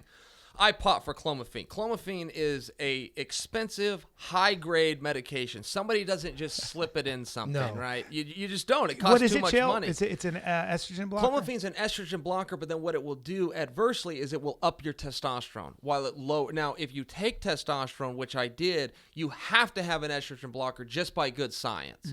So commissions did have understandings on that. But when USADA came in, it goes on the ban list, and it is a high grade supplement. There's not just going to get slipped So in John is going to test positive, or he did test positive for that, but he's saying that was in one of the supplements he was taking. That's right. So he's saying, I didn't know. Now, they seem to be falling on the fence of, okay, he didn't know. But the rule actually reads, is it in there or not, and is it disclosed? Per the rule, they have to put it in there, call it tainted, and all that means is they don't disclose that it's in there. My understanding, and I could be wrong, I'll say that one more time, is that it is disclosed that that's in there. He didn't do his research. Oh, he's still going to get the full Well, suspension. That's not what he his lawyer should, saying. but I don't know What's that his that's where lawyer they're going to saying? go. His lawyer's saying that the product in question, it was not listed as an ingredient at all. Right, which would be very should tough be when you have proven a tainted $3 penis hardener that's got a $30 Oh. supplement in it. Correct. It just it doesn't. That's very interesting. Because doesn't can add I up. ask you something? When somebody, without getting into too much detail because it's probably sensitive, but when an athlete decides to go on TRT or just anything to help himself recover or get stronger, is there I mean, this is kind of scientific stuff. The drugs are expensive. They got to be, I would imagine, refrigerated. You've got to know when to administer. Are there channels for fighters where you guys kind of, I guess everybody talks and goes, this doctor's the guy? Right. Is that how that works for the most part? It's how it used to work. Now it's pretty well cleaned up. Now there are performance enhancers that are still allowed. They're just not as good as the stuff that we're talking about. So a lot of it doesn't exist. But yeah, that's essentially how it works. Is you would ask somebody, go, hey, what are you doing? Or hey, I'm noticing this. Tell me what's really going on there. And as long as it's not on the banned list, they can do that. Now they can change that ban list at any point. You still have the residue in your system. You're going to get flagged. So it's a slippery slope, man. The Demetrius Johnson rule, I don't know what's banned, so I only put food and water in my body. That's the rule you got to follow. That's the only one that's going to keep you safe. Huh. But in my experience, most guys weren't open to telling me what they were taking. If you're like, God damn, man, you're looking huge. They're like, just change the diet. I've been doing paleo. All right, yeah, paleo. I'm a keto kid, man. Well, all right. In my experience, everyone kept it very tight to their chest. I was always so naive, just as a non-athlete. I have friends who would just show up and they'd just be fucking. I'd be like, dude, you're a giant. What are you That's doing? obvious. I just drink muscle milk all day. Yeah. And I That's didn't know. obvious. I didn't In know. the training room, it's like, guys dude, know. You guys know. Yeah, you did it in 2 weeks. Oh my God. I used to be naive to it too. I have teammates come in and go, oh my God, in 2 weeks I've never seen anything like it. Well, then when I got exposed to it, I was like, I know what you were doing. And then you can go. When did you first start doing that stuff? I started TRT in 2009. And I didn't know, some people would call it a loophole, or they said it was none of those things. It was straight up on page 3 of the rule book of the California State Athletic Commission, which was where I was getting ready to fight, that testosterone was allowed. You had to disclose it to the executive director. It couldn't have been any clearer. And to your defense, there was a lot of guys on it. There was a lot of guys on it, but not a lot of guys asked for the exemption. Not a lot of guys came in and did the paperwork and did it right. There's when a few, I went though. and did that, I ended up I was the first guy. I ended up in the hot seat in front of a commission who found me guilty. I said, guys, I'm guilty of taking a legal substance. On page 3 of your own rule book, it clearly says you can take testosterone. You must disclose it. I disclosed it in writing, signed and dated by your executive director, who's sitting right next to you and is testifying the same way I am. And they go, well, it could give you an advantage. I said, guys, I took it for the advantage. That's the whole reason I took it. No shit. But it's on page 3 of the rule book. They found me guilty of taking a legal substance. How did they do and that? I resent them to this day. How did they do that? But I got such backlash to the media, who also said he took performance enhancers and he took it, and that's all that happens. that all the other fighters just go, look, I'm out. I'm going to, even though this is a legal substance and I could get an exemption, I'm not going to ask for it. I'm not going to tell anybody. I'm going to do this in the private at night because I saw what happened to How'd Chael. they But Chael, justify it? after that, it got hard to get the exemption. Got a little harder. Yeah, it got a little harder. I remember my manager, I won't mention names, had some older guys, famous guys, and they were like, dang, we want the exemption. The UFC was like, not happening. It got hard, with the UFC. So you had to go to each state athletic commission was how it worked. And in some states, they came up with the exemption process. And the exemption process was a little bit tougher. You had to jump through some hoops. There was a lot of doctor paperwork. I mean, it would take a couple of months to get this in place. In California, specifically sanctioned me, there was no exemption process. Their own rules on page 3 declared testosterone legal. In a different page, but in their same set of rules, all you had to do was disclose it to the executive director, which I did in writing, and it was signed and dated. And then they go, well, we shouldn't have that rule. That's a terrible rule. You found a loophole. I go, these are just your rules. I just followed you your wrote it. rules. Yeah. Yeah, you wrote it, and I followed it to the T. Did you see what's going on with Connor? Where they're like, we're going to find you, whatever it was, $150,000 in 60 hours. He was like, cool, I'm not fighting there anymore. Like, well, we didn't say $150,000. We said $90,000. Yeah. And then you got to shoot a commercial for us. He's like, nah, still not fighting. He's like, all right, not 90,000. Forget the commercial. We're just, they keep because really they're just these tools who set these rules, man. And he's right. And even Dana was like, he can kind of do what he wants. Like he's going to sell out wherever he goes. So money talks. The commission really needs to figure this out. Yeah, and that was a hefty fine. That really was. I mean, there was no precedence to do that. I mean, some guys tested positive for this and that. I mean, Cormier and Jones got into a street fight that made national, and they got fined hefty, but it was $50,000, and there is something to be said for precedence. He threw some bottles, and 150. Yeah. I know they corrected that number. 150. But I think the commissioner was like, no, it's not 150. It's 120. We're like, okay, it's still shit. I it's love more, when a commission and shoot the gets- whatever it was commercial. a surprise. But the Covers big down. thing there is, my issue with it is anyone who should be paying those fines is the UFC. Zuffa should be paying those fines for this reason. How many more people bought pay-per-view because of the John Jones DC incident, because of Conor McGregor doing this with Nate Diaz? How many more people bought pay-per-view? If you cut the incident up and you use it in a trailer or a commercial, it's kind of hard to say we forbid the incident. You know, that Jones thing in Cormier, that thing went so incredibly viral and should have been. I couldn't have that footage be a promoter and not put that out because that is part of the storyline. But to your point, if you created something that you're going to then market, we're now partners. Who's it help? Yeah, we're partners. We're here promoting on fights this together. We promote it. We really don't like each other. It's only going to put more money in your pocket, but now I have to pay this fine that helped you sell this program. You're crazy. Yeah. Let's it do is some a fight current business. events. What do you got, Evan the Otter? Let me go pee out of my. I was literally just gonna say, you guys want to take a bathroom break first? I know how this works. I could use one. Come on. Bathroom break it is. I'll secure your hips, buddy. Let's go. Back to current events here. What do you got, Ev? All right, first current event we got today. We will go with Hollick Gracie. Metamours founder Hollick Gracie signing to fight with Bellator. He's your coworker. Jim. Yeah, man. I found that signing interesting. One, I didn't know Halleck did MMA, and he's got a background. I want to say he's even 3-0, but I didn't know he was actively doing MMA. I know he's got a grappling, strong background. He grappled in his own show. He was beat by Gary Toonan. It surprised me because I didn't know he was interested in doing it. Yeah, it can't be a good move. You know, he's in a little bit of debt with Metamours, and he's doing all he can to kind of get cash, I think, and this is the next play. Originally, Metamours and him competing against Gary Toonan was to, get money because he stopped paying the competitors. So that was the only way he could make that happen. So I think this kind of a cash and grab situation. Sure. I don't see it being a long investment. He has the Gracie name. I think that's what Bellator's going after. He doesn't, he's not a fighter. He fought years ago, when it was back, in black and white, basically. In Japan. Yeah, he hasn't fought since 2010, and he fought Sakuraba. Yes, and so Sakuraba. How did he do against Sakuraba? he beat him. Yep. Sakuraba's 50-year-old Sakuraba. Yeah. 6 years old and has about enough mileage to last 20 fighter lifetimes. So Still a good win. Yeah, still a good win, no matter who it is. So I think it's just it's for cash and to try to settle this Metamours debt and people that he owes money to. But that is the wrong reason to get into that cage, man. It just is. And then the big thing for me is things are bad when your two brothers, Henner and Hiran, send out a mass email to their contacts going, we don't associate with anymore. Right. Don't do any business with Hal Gracie. He's burned every bridge. He's using our name. Jesus. We've worked way too hard for this. Wow. Please don't do business with him. When did that happen? A while ago. When I say a while ago, I mean like 8 hours ago. Yeah. Yeah. Yesterday, So, I think, yeah.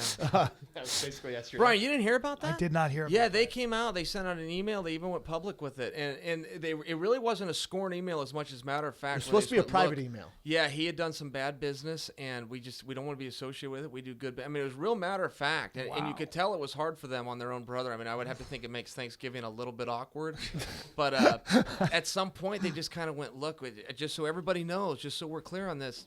Those aren't our promises; those were his. And so there, Henner is one of the best businessmen that I know, and just happens to be one of the best jiu-jitsu practitioners on planet Earth too. And they've built this business, especially the Gracie University Online, and their academy in Torrance is enormous, and they're known for their reputation. Then you have Halleck come in this situation with Metamours, where they kind of sporn for a little bit.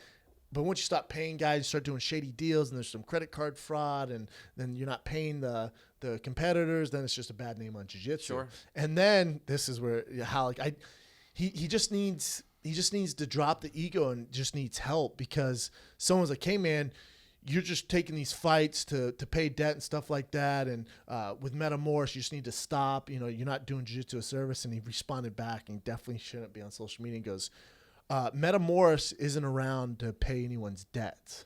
It's to put on the best jiu-jitsu competitions in the world. That's it.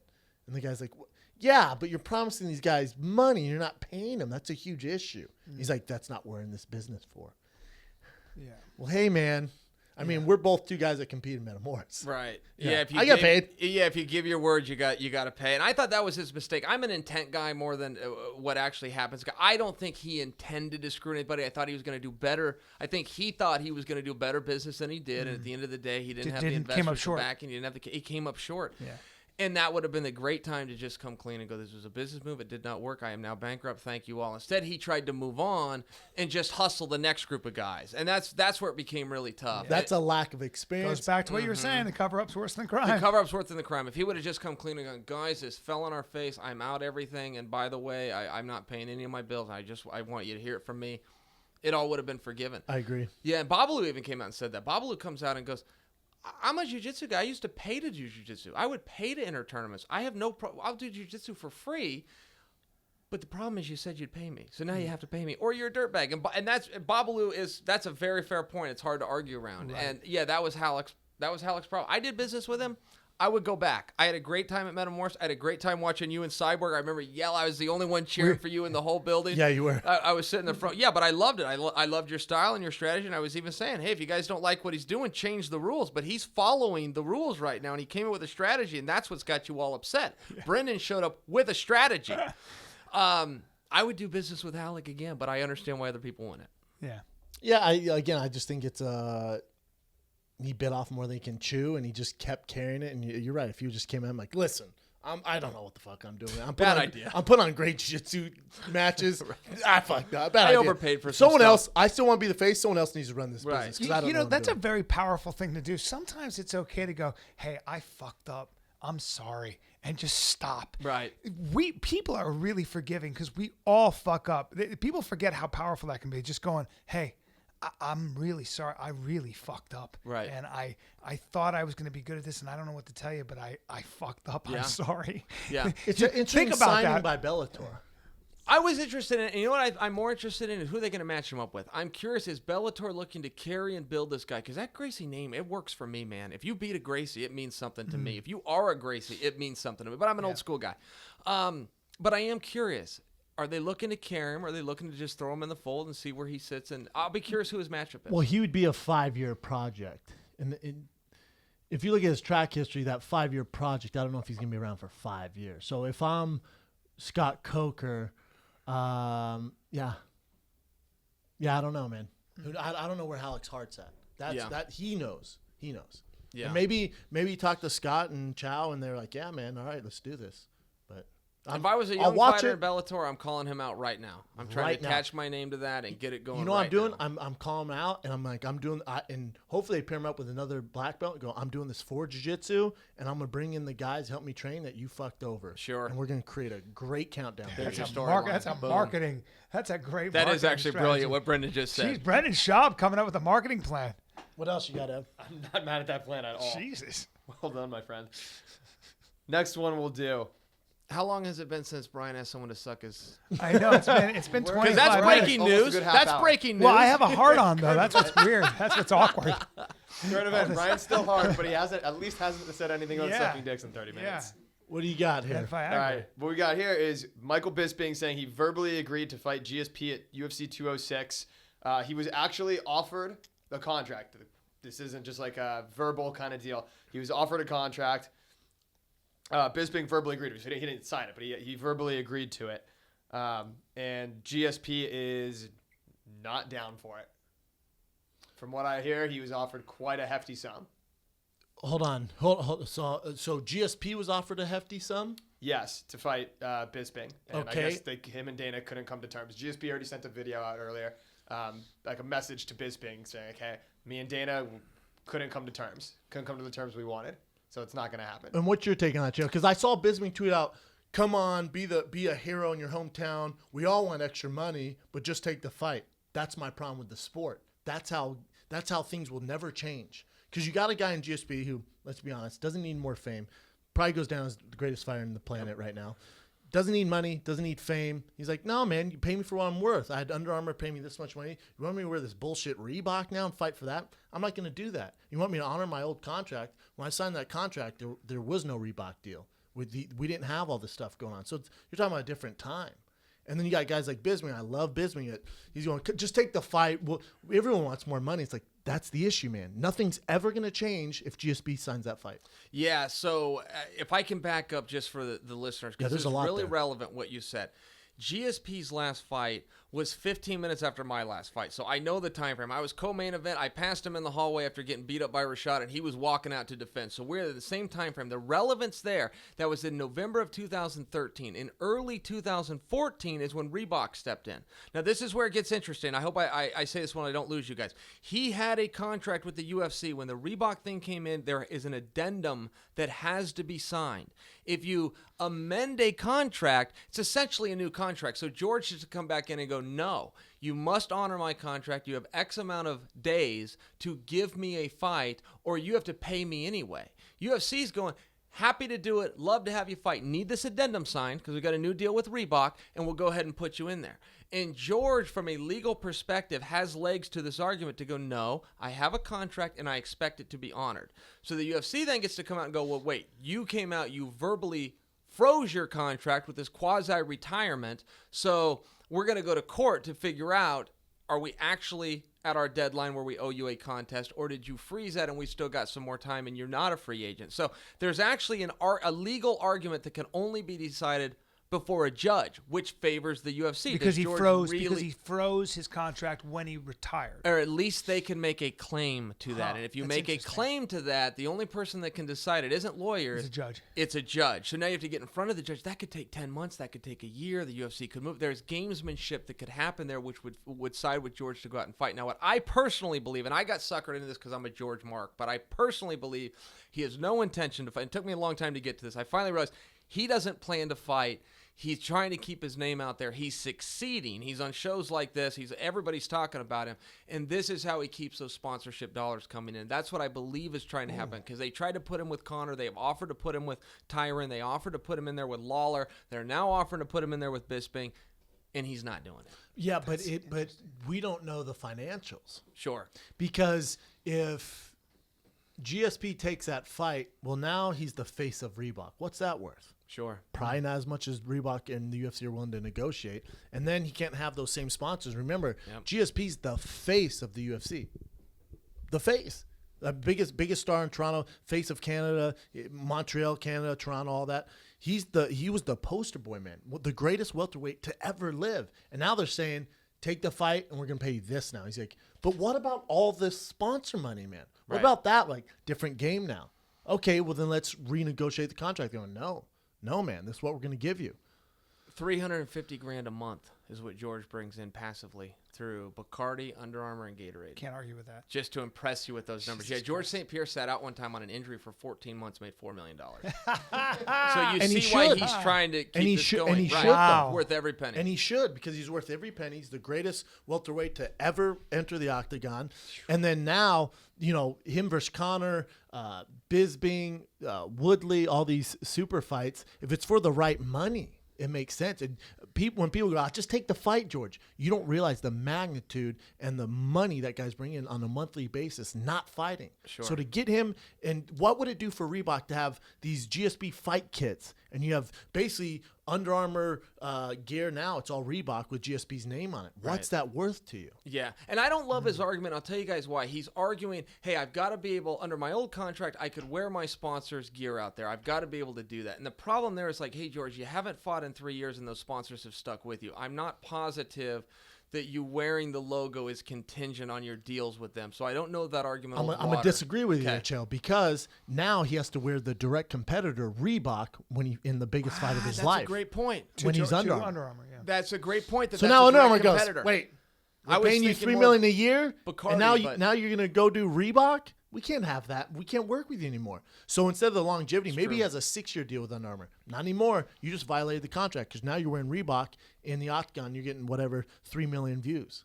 That's So a it's a good direct point. competitor. I hadn't thought of that, but to the other side of that, I would imagine if you're Under Armour and you're still cutting those checks to a guy that isn't in the press and isn't walking out there, you probably go, look, it's better nothing. Go out there and do the fight, and then give us the commercials. And I don't know. That's a level of business for they get to decide.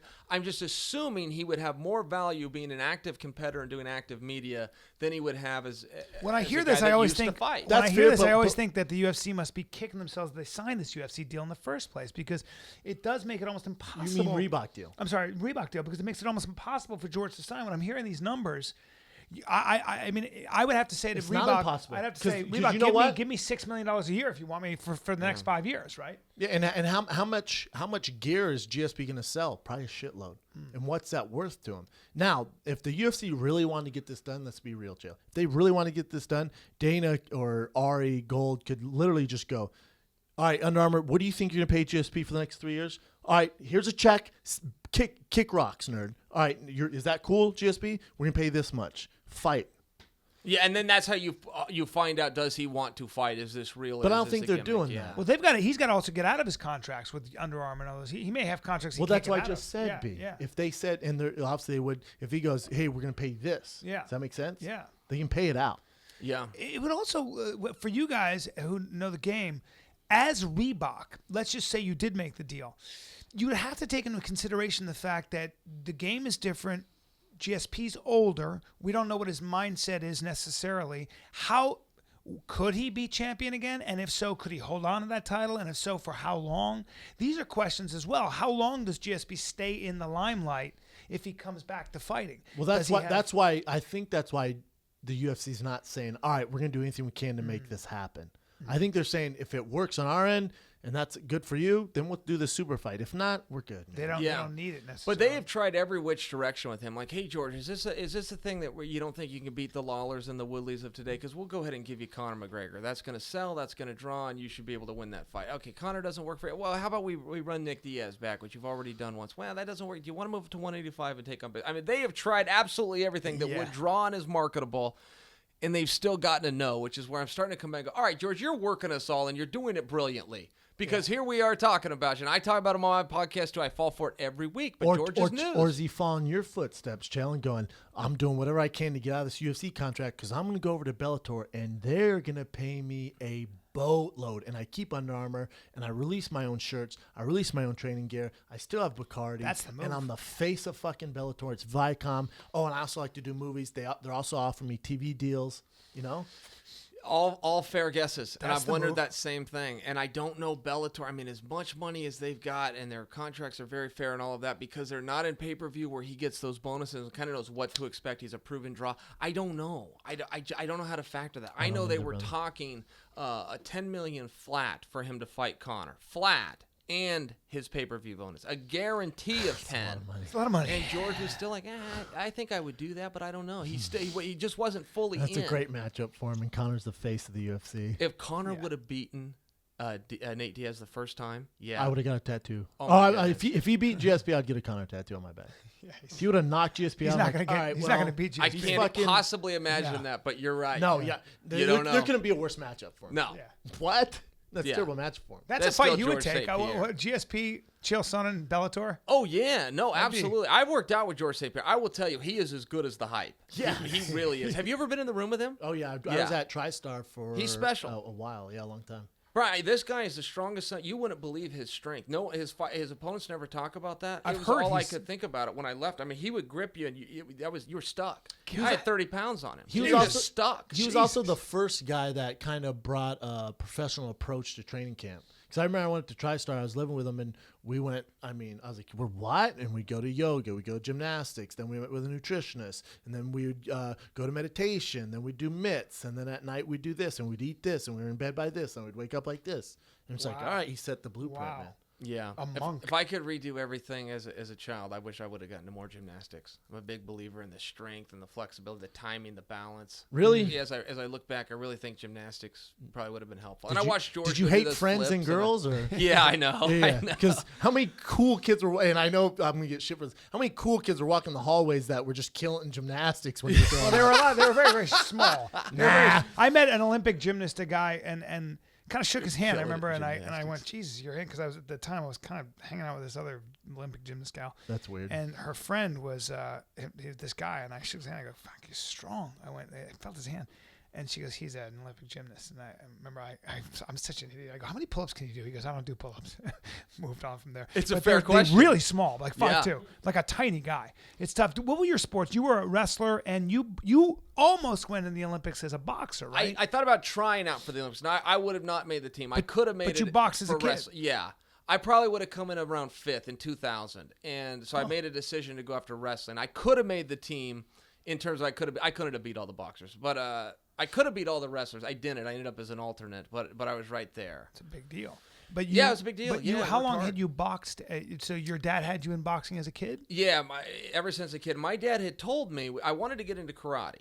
And my dad had told me, my dad was a wrestler, but he told me, if you ever want to be a fighter, nothing beats boxing. And he told me that in our kitchen. I remember it very well, and we worked on some boxing moves as a kid. I thought, well, then that's what I want to do. Now, it turned out my dad was wrong, but I believed it. My dad believed it. Would you say Muay Thai is the idea? Or what I think probably that's right, if you're doing a straight stand-up. But if you're just doing one of the two, I think we proved that wrestling was more effective than boxing. Right. But my dad told me boxing beats everything. Right. So I believed it from the time I was a kid. Wrestling, I mean, for him, but your dad's right with your wrestling background. Then if you mix in boxing, that's the deadly combo. Yeah. Don't waste your time doing karate. He was saying, yeah, exactly. Or I thought taekwondo. Yeah, I did too. Because I was a Chuck Norris guy. Me too. I was Jean-Claude Van Damme, so I thought taekwondo was the answer. Also amazing. Jean-Claude was amazing. But my dad wanted to scrap wrestling and just do boxing. He used to tell me, you want to be able to beat anybody right here. He also didn't know, though. No one knew. No one knew. No one knew. No. What else you got, Ev? Double-legged. Who was tougher, Mike Tyson or Hulk Hogan? That was the big question back. Yeah. Not for me. Yeah, you knew? Yeah, as a kid, I still knew. Yeah. I still knew. The guy's a real fighter. Obviously, the Hulkster. What do you got, Ev? All right, so next one I got. You guys probably all heard about this story. The California National Guard. Boo! Yeah, they issued some bonuses to soldiers to try to get them to re-enlist in the Iraq War back in the day, about 10 years ago, and they claim that they may have, due to some oversights and just irresponsible management of those bonuses, they're asking a bunch of soldiers that went in and served 10 years ago, expecting this payment, to repay that money back to them. Now, the defense secretary has ordered the Pentagon to stop collecting those bonus repayments. That's very, very unpopular. The issue was they're trying to look into it. There was some fraud. There was some sort of where guys. The problem was the guidelines weren't that clear, so people were like, "Yeah, I house payments and everything else." Problem is they spent all that money. Right. You're talking to these guys who are now working. People, men and women, and you're coming and going. In one case, there was where they go, we need $46,000 back. The guy was like, dude, he had to refinance his house. He had to refinance his house. It was a nightmare. So, it's a classic government ineptitude. What a surprise that the federal government fucked up again. And, so I think if the government made a mistake like this and these guys went and fought and risked their lives, many came back injured, let them keep the fucking money. The Pentagon has plenty of money. And obviously, it's a whole thing to get into, but I think every soldier when they come back should be pretty set for the rest of their life. I fully agree. And at the end of the day, look, the law reads there cannot be a windfall. If somebody makes a mistake and you get money, you don't get what's called a windfall legally. You have to pay it back. However, that is taxpayer dollars, and the taxpayers are going, we're cool with it. Exactly. Let those guys have it. Exactly. The guy Brian was talking about, $46,000 he owed Brendan. He gets a letter one day, $46,000, and he has 4 years to pay it back, or else, where they start leaning his property and how ridiculous is that? He couldn't sleep at night. He was paying $1,300 a month, and he kicked the can down the road as far as he could. There and wasn't he's a enough vet? money for food. Yeah, a vet. That's ridiculous. He refied his house, which thank goodness, and I'm quoting him, had some equity in it, and he paid him off. That's ridiculous. And these other soldiers going, we simply can't do it. Now you're going to sanction us? You guys told us this. You told us we were eligible for these bonuses. We went and did the work. You then found out you didn't have the right to give us these bonuses. But you told us you could, and we relied on that information. And taxpayers are going, keep the money. So I love no taxpayers like, no, come on, we need that back now. I love how politicians in the House and Congress was like, wait a minute, this is very sticky. I'm not getting involved in this. It's terrible. Just write it off, man. Write it off. Write it off. What else you got, Ev? Let them keep the $10,000. Which is all it is. Right. That's a wrap on currents, my man. All right. I got a dropping knowledge for us. We have a little section called dropping knowledge. Nice. What do you got? I was reminded of a great quote. People always ask me what books to read. One of the seminal books on why some nations do well and other nations don't. For example, why Mexico is not as, with all those industrious, hardworking, intelligent people, why it's not doing as well. If you want to look at the case studies of why some countries do very well and others don't, it's a book called Why Nations Fail. And it's pretty direct title. Yes, and read that. It's a seminal book, very important. But there's a quote, and I want to say it, and because when these elections come up, think about this. It's a great quote I never forgotten. It said, And he was talking about the difference between tyrannical governments and talking about the difference between strong men that run their country with an iron fist, and then talking about liberal democracies like the one we live in, and what the founding fathers, the principles the founding fathers sort of laid out. And there's a quote that kind of captures it all, and it said, "You can hold a gun to a man's head and make him lift a box. You cannot hold a gun to a man's head and make him have a great idea." And this country is a country that was founded on the principle, on ideals, and on principles that, life, liberty, and the pursuit of happiness was a very general concept. It's so general. Think about that. You're entitled to life, you're entitled to liberty, and you're entitled to the pursuit of happiness. Not even happiness, but the pursuit of happiness. Very, very general, which gave the common man a great deal of leeway and freedom. But what that also does is gives you a lot of incentive in life. We have to remind ourselves that we are a society that is strong because we foster entrepreneurial spirit, and we also reward people for their ingenuity. We reward people for their risk taking. And that's so important. And if you start punishing people for producing, i.e. very high taxes, the people that produce are not going to have the incentive anymore. So let's just keep that in mind. And so just keep that in mind. You can hold a gun to a man's head, make him lift a box. You cannot hold a gun to a man's head and make him have a great idea. And what moves our economy, what gives us all the goodies, what makes us a strong country is the fact that we have a society that fosters great ideas and rewards those ideas. Keep that in mind when you vote. Keep that in mind. Know the fundamental difference. And that's all I have to say. Who do you vote for? I don't know, man. I don't like either one of them. I've said that before. But keep that quote in mind and know that that's important for a country like this. Most countries had the ideal that, you take over another country, you take their resources, you annex them, you make them speak your language. The United States was never that way. The United States was a country of ideals. Chael, are you excited for the vote coming up? Yeah, I'm in Oregon. 33 states have already began voting. There's only 22 that actually do it on election day, where you still go into the ballot. I don't know what California is, but I've already got my ballot. I assume Trumpy? Yep, I marked it. I turned it right in. I was proud to do it. Can you give us an argument on why we should vote for Trump? If we're on the fence? Yeah, here's the thing with Trump. I think there's multiple things, but first off, he's not a politician, and so many people will come out and they want a politician. Everybody hates politicians till it's time to vote, and they love to hang their hat on experience. And all experience in politics means is I've already made my deals. That's all that it means. And Hillary has been all but upfront about that, to say I've been in a long time. I put none of my own cash into this thing.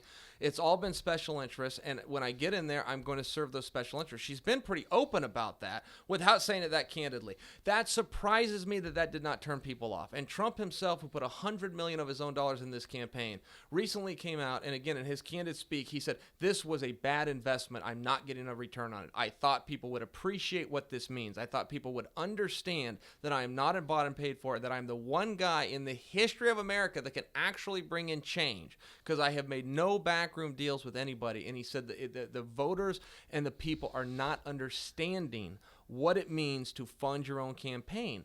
And I appreciated his honesty, and he's right. Nobody is paying attention. They're just simply not. And to your point, Brian, and I fully agree with you, when the non-producers outvote the producers, you have a problem. And anybody that looks at it and goes, all right, this is capitalism, and I have my pursuit of happiness and my ability to get to the top, and goes, to hell with it, and to hell with the man that's holding me down. That is a defeatist attitude, and it has proven since the Obama days, and this isn't a political speech, it's just a historical fact, to be Santa Claus and come out and promise people everything, even if you don't deliver, is a great way to get elected. It is, and I've been very careful not to criticize Trump voters. If you notice, I've said a lot about Trump. The reason I don't criticize Trump voters, and I never say anything about Trump voters, which is very fashionable. If you vote for Trump, you must be a redneck. If you vote for Trump, you must be a dummy. I see it very differently. What I see is a lot of people are voting for Trump because they've seen the animal that is the Hillary Clinton. They've seen that politician over and over again. They've seen those policies. They've seen those speeches. And their expect. lives haven't changed. They haven't gotten better. So what they're doing is, a lot of times, it's either an anti-Hillary Clinton vote, or it's either, fuck, let me try something new. Let me see what happens. Chael, do you think he has a chance to win? I think it's pretty limited. You know, the polls are usually pretty good. Everybody likes to point to a poll that got it wrong, and there's even a presidential election just before I was born, so I missed it and can't produce who it was for you. But somebody went to bed 11 points ahead and woke up 14 points behind, or vice versa, and it was a big landslide, and the polls all had it wrong. Was so it anybody, Goldwater, Barry Goldwater? that's exactly who it was. Anybody that's clinging to hope on Trump, we have to turn back historically, because history repeats itself. We have to turn back to that election. It was a one-time deal. These polls are pretty solid. However, yeah, she's like 5. I just saw they did like a complete overhaul, just all the polls, and all of them have. He lost the election for himself. This guy could have, if he had just studied a little of the policy, he could have been, like Mark Cuban said, this was the guy. And he said to Donald Trump, he said, if you could just read the policy, the guy won't even take advice from his own campaign. It's puzzling to them. And I think he beat himself. Are you voting for Clinton? I just fucking can't answer that question. I don't fucking know. I can't vote for Hillary Clinton. I just don't agree with her politics. Or are you voting for the third party? I'd like to vote for Gary Johnson. I think that's a vote for Trump. I think Trump is more dangerous. My mother happens to think Hillary's more dangerous. I don't know what to say. I don't know. I'm just going to cross my arms. I'm going to cross my arms and say I don't know. When are you going to decide? You're 8 days away. I know. You talk all this shit about Trump. Yeah, I talk a lot of shit about Hillary. So you're not. I don't like Hillary. Not on here. You don't. So you're going to go for Hillary. But I don't like Hillary Clinton. I could go wax poetic about why I don't Please like. Please don't. No. No, but I'm saying, but you know, it's important, Brendan, to know that though. You say don't, but you know, it's. I know. It's important to know. The problem with this country is that people aren't willing to fucking get involved in the details, dude. For sure, man. I just wanted your vote, brother. And you still don't know? I'm not going to give you my vote without having a real conversation about it. What about you? Have you voted? I have not. Do you plan to? I do. I did this thing where it says I side with, where you go through basically 50 questions and they ask you, you don't know who it's going to, vote for or who you're going to side with. And I went through it. And for the longest, I thought I was a Trump guy. And I've never been so involved with watching all the debates and everything on, CNN, MSNBC, reading all the articles, all that stuff, Washington Post. I've never been so involved with an election. And then I was really hoping when it came time for these debates that Trump, I thought he was doing everything right. He was making headlines. He was getting kind of the nation on his side, and kind of the Hollywood effect where he was saying these outlandish things and he wasn't a politician. I'm like, yeah, I like that. I bet when the debates come, he's going to have a plan. He's just going to drop some freaking, some knowledge on the nation and everyone's going to get on board. I just never saw it. It never came to light, and it really bummed me out. Then when I did that thing, you guys can go to, I think it's called isidewith.org or isidewith.com. It's one of those. Go to that. I went to that, and after going through all and calculating, it was Hillary. Surprisingly, Hillary. Yeah. Yeah, and those are interesting. I mean, I want to encourage you because your vote does matter, and I hope that it goes to Trump, particularly in this state. But maybe if there were 75 questions, it would have been a different analytics. They pinned you down on 50 questions. I don't base it on everything, but just going off that, I was surprised to see that I sided with Hillary. I really was. Hillary's fairly right of center, but honestly, actually, in some ways. With Clinton, same way. Like, I think if Hillary becomes the president, we know what we're going to get. There's nothing new. I don't think she's going to be this huge risk taker. She's just a politician. I mean, she's a straight thoroughbred politician. We know what the fuck she's doing. They're all crooked. With Trump, I like him because at least he's not reading from a script. I don't care what people say. I think he is a successful business guy when you look at the actual numbers, even though he hasn't released his taxes. But you see what he did with real estate. And I don't care if you do have a rich parent. How many rich kids do we know that just fail miserably when they have money? And they have no drive. They have no incentive. He's not that guy. No. He's taken whatever was given to him and as he ran with it. And now he's the most famous guy in the world. And he did turn in his financials, even though his taxes aren't out. They want his taxes to see, if he gave to charitable contributions and stuff. But he did a 100-page financial declaration. He thought he was worth $3.8 to $4 billion. It turned out he was worth almost close to 11.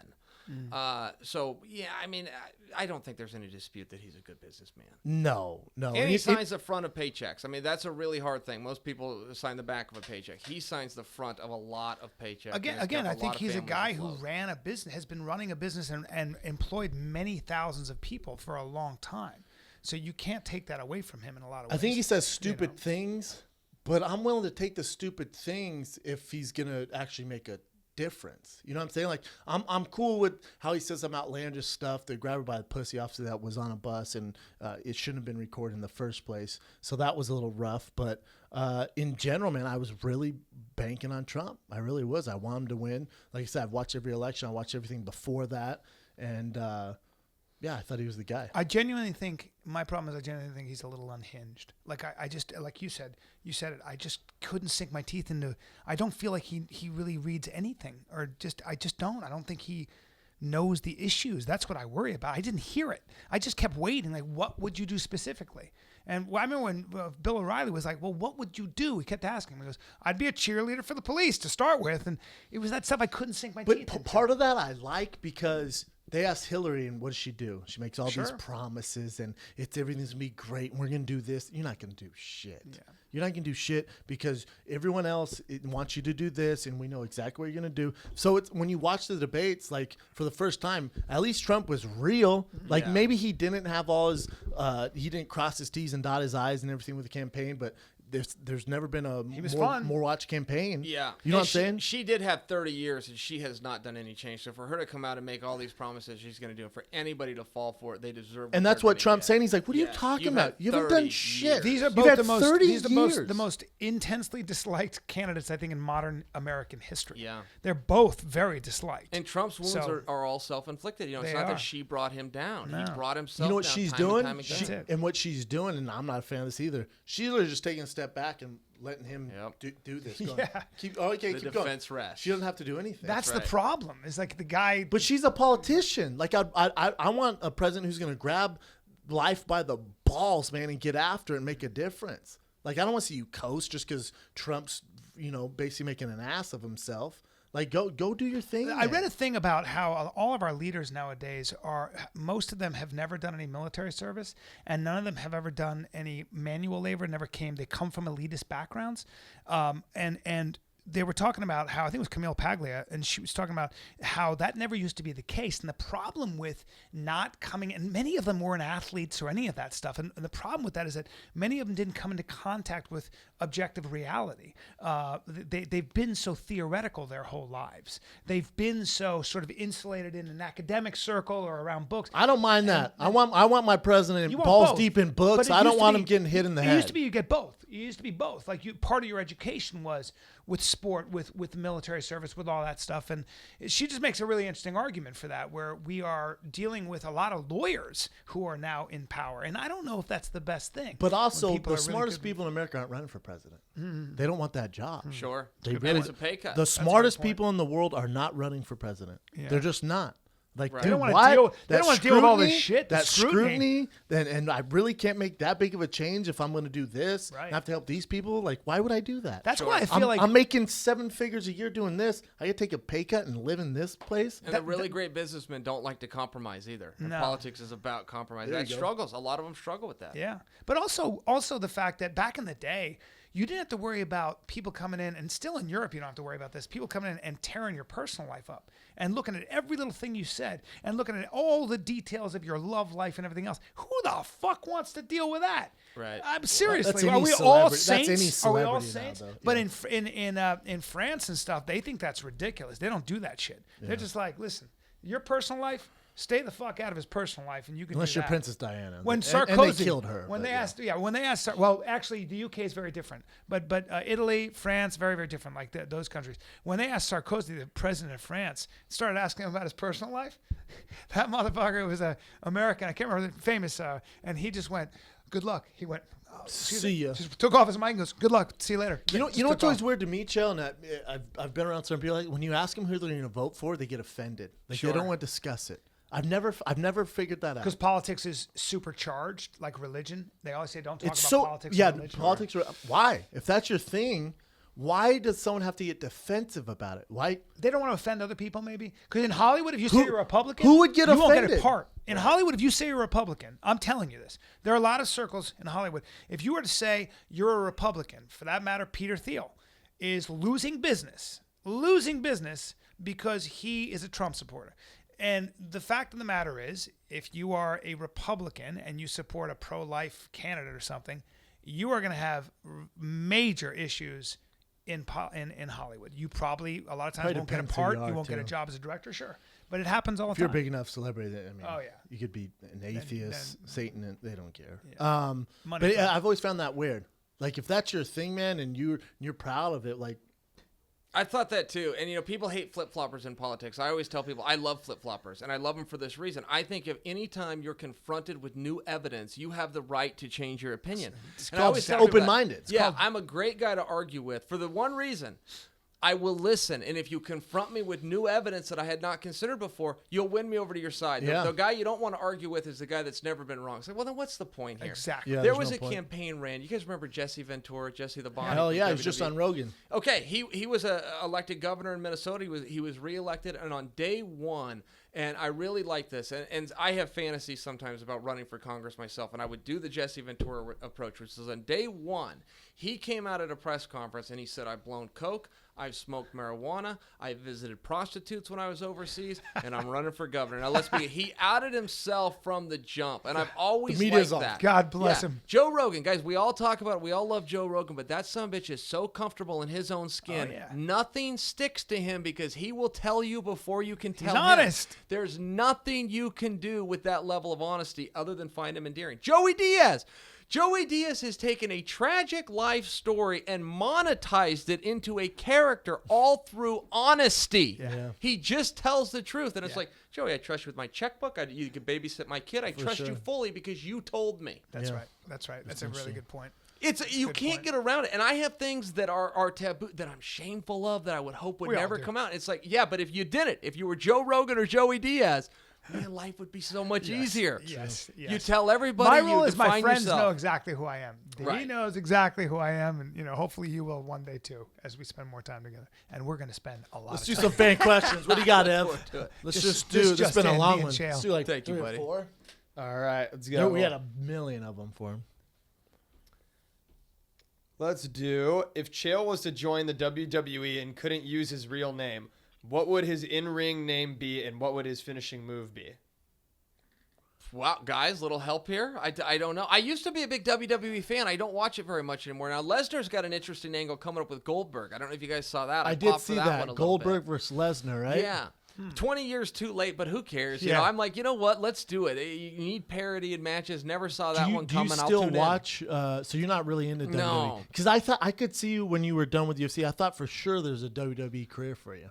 I thought there was some opportunity there. I had one piece of contact with those guys. I was 33 years old, and it was contingent on beating Anderson Silva. Beat Anderson Silva on a Saturday. We will have you on Monday Night Raw, and a contract done on Sunday. You'll be on TV on Monday if you want to be. And there was a little bit more to it than that, but that was really all. And Vince McMahon just said, look, you don't have the shelf life. If I'm bringing a guy in, it's going to take you 2 years to learn the psychology. Then you're 35 years old. What am I going to get, 4 or 5 years out of you? I need a guy that's 20 that I can get 20 years He's out of. smart. Wow. Yeah, it was real upfront, real honest. Wow. It was pleasant. But that's what it was. What was your take on, now we're on WWE, what was your take on CM Punk's fight? I was a supporter because I thought that everybody could get behind. What CM Punk did not do, and what everybody thought he would do, is come out and go, I'm the greatest thing. I'm the toughest guy. I'm going to take on George St. Pierre. He's going to play that angle up, get whatever cash grab he good, and get out of the sport. He didn't do it. He didn't wrestle under CM Punk. I don't know if he even had the right to. He had to wrestle under his real name of Phil Brooks.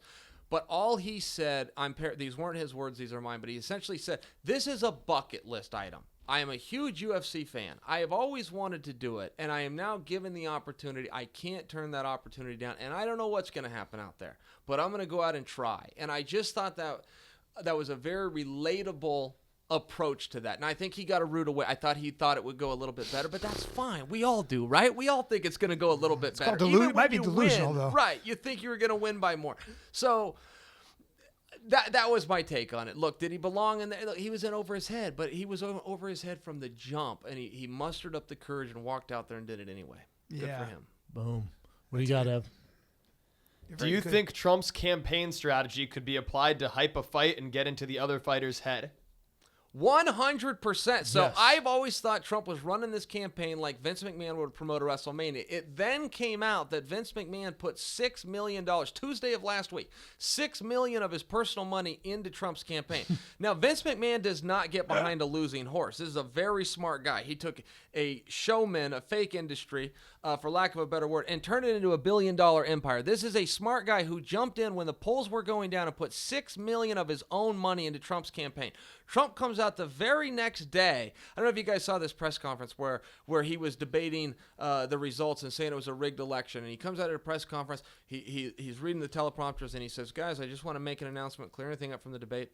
I will absolutely accept the results of this very historic presidential election." And he looks right at the camera and goes, "If I win." And he brought everybody in just like Vince McMahon would do. I didn't see that. It was the most God, that's good. The crowd went insane.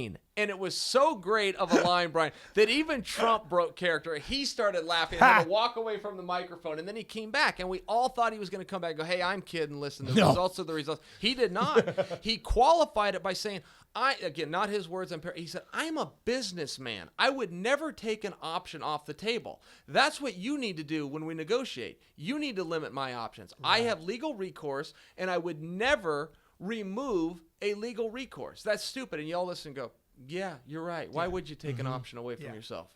What else you got, Ev? Yeah, That was great. All right, we'll do two $6 more. million from Vince. he'd probably be a lot of fun. I've always said to have a beer with. He's Yeah. probably one of his, All right, two more. Chael, what are your thoughts on McGregor versus Alvarez?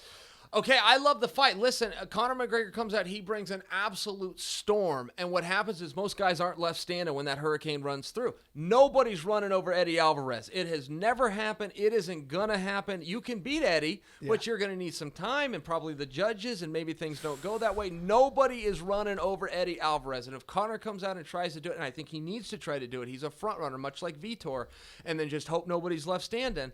I just don't think he's got the endurance. And Eddie Alvarez is the real deal. No two ways about it. He's a world champion, but so's Conor.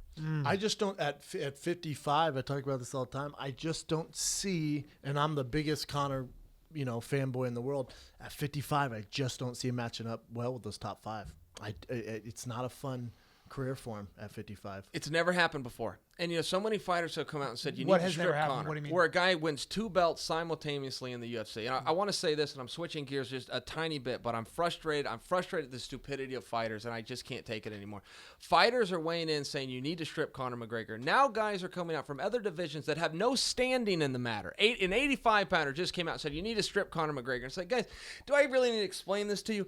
Part of the storyline of this is that history has a chance to be made. That Conor McGregor has the ability to capture 2 titles simultaneously. To use Trump's point from a marketing angle, if you're the UFC, why would you possibly, through the power of the pen, do away with one of the greatest storylines that you have leading into this contest? Why can you guys not understand it? Now, if you're Dana White and you come out and you reveal that to everybody, it loses its allure. It's like, guys, connect the dots here. Yeah. Let him have his moment. Let him hold the 2 belts up. Let that Amazing. picture go out there forever, should he be able to do it. And let us have the headlines. There is a trickle-down effect in MMA. I'm over in Bellator. We will feel a trickle-down effect from the Madison Square Garden card. sure. They went and got... You will be in New York before, Yeah. World Series is going to New York. There's a trickle-down effect. Go ahead and support your racehorse while he's running. But that racehorse, who's, if he is holding both belts simultaneously, besides Conor, who else would they get behind? Name a big draw. Go. It's tough right now. Just give me one, though, Chael. Give me one. Yeah, Ronda. I got to go with Ronda.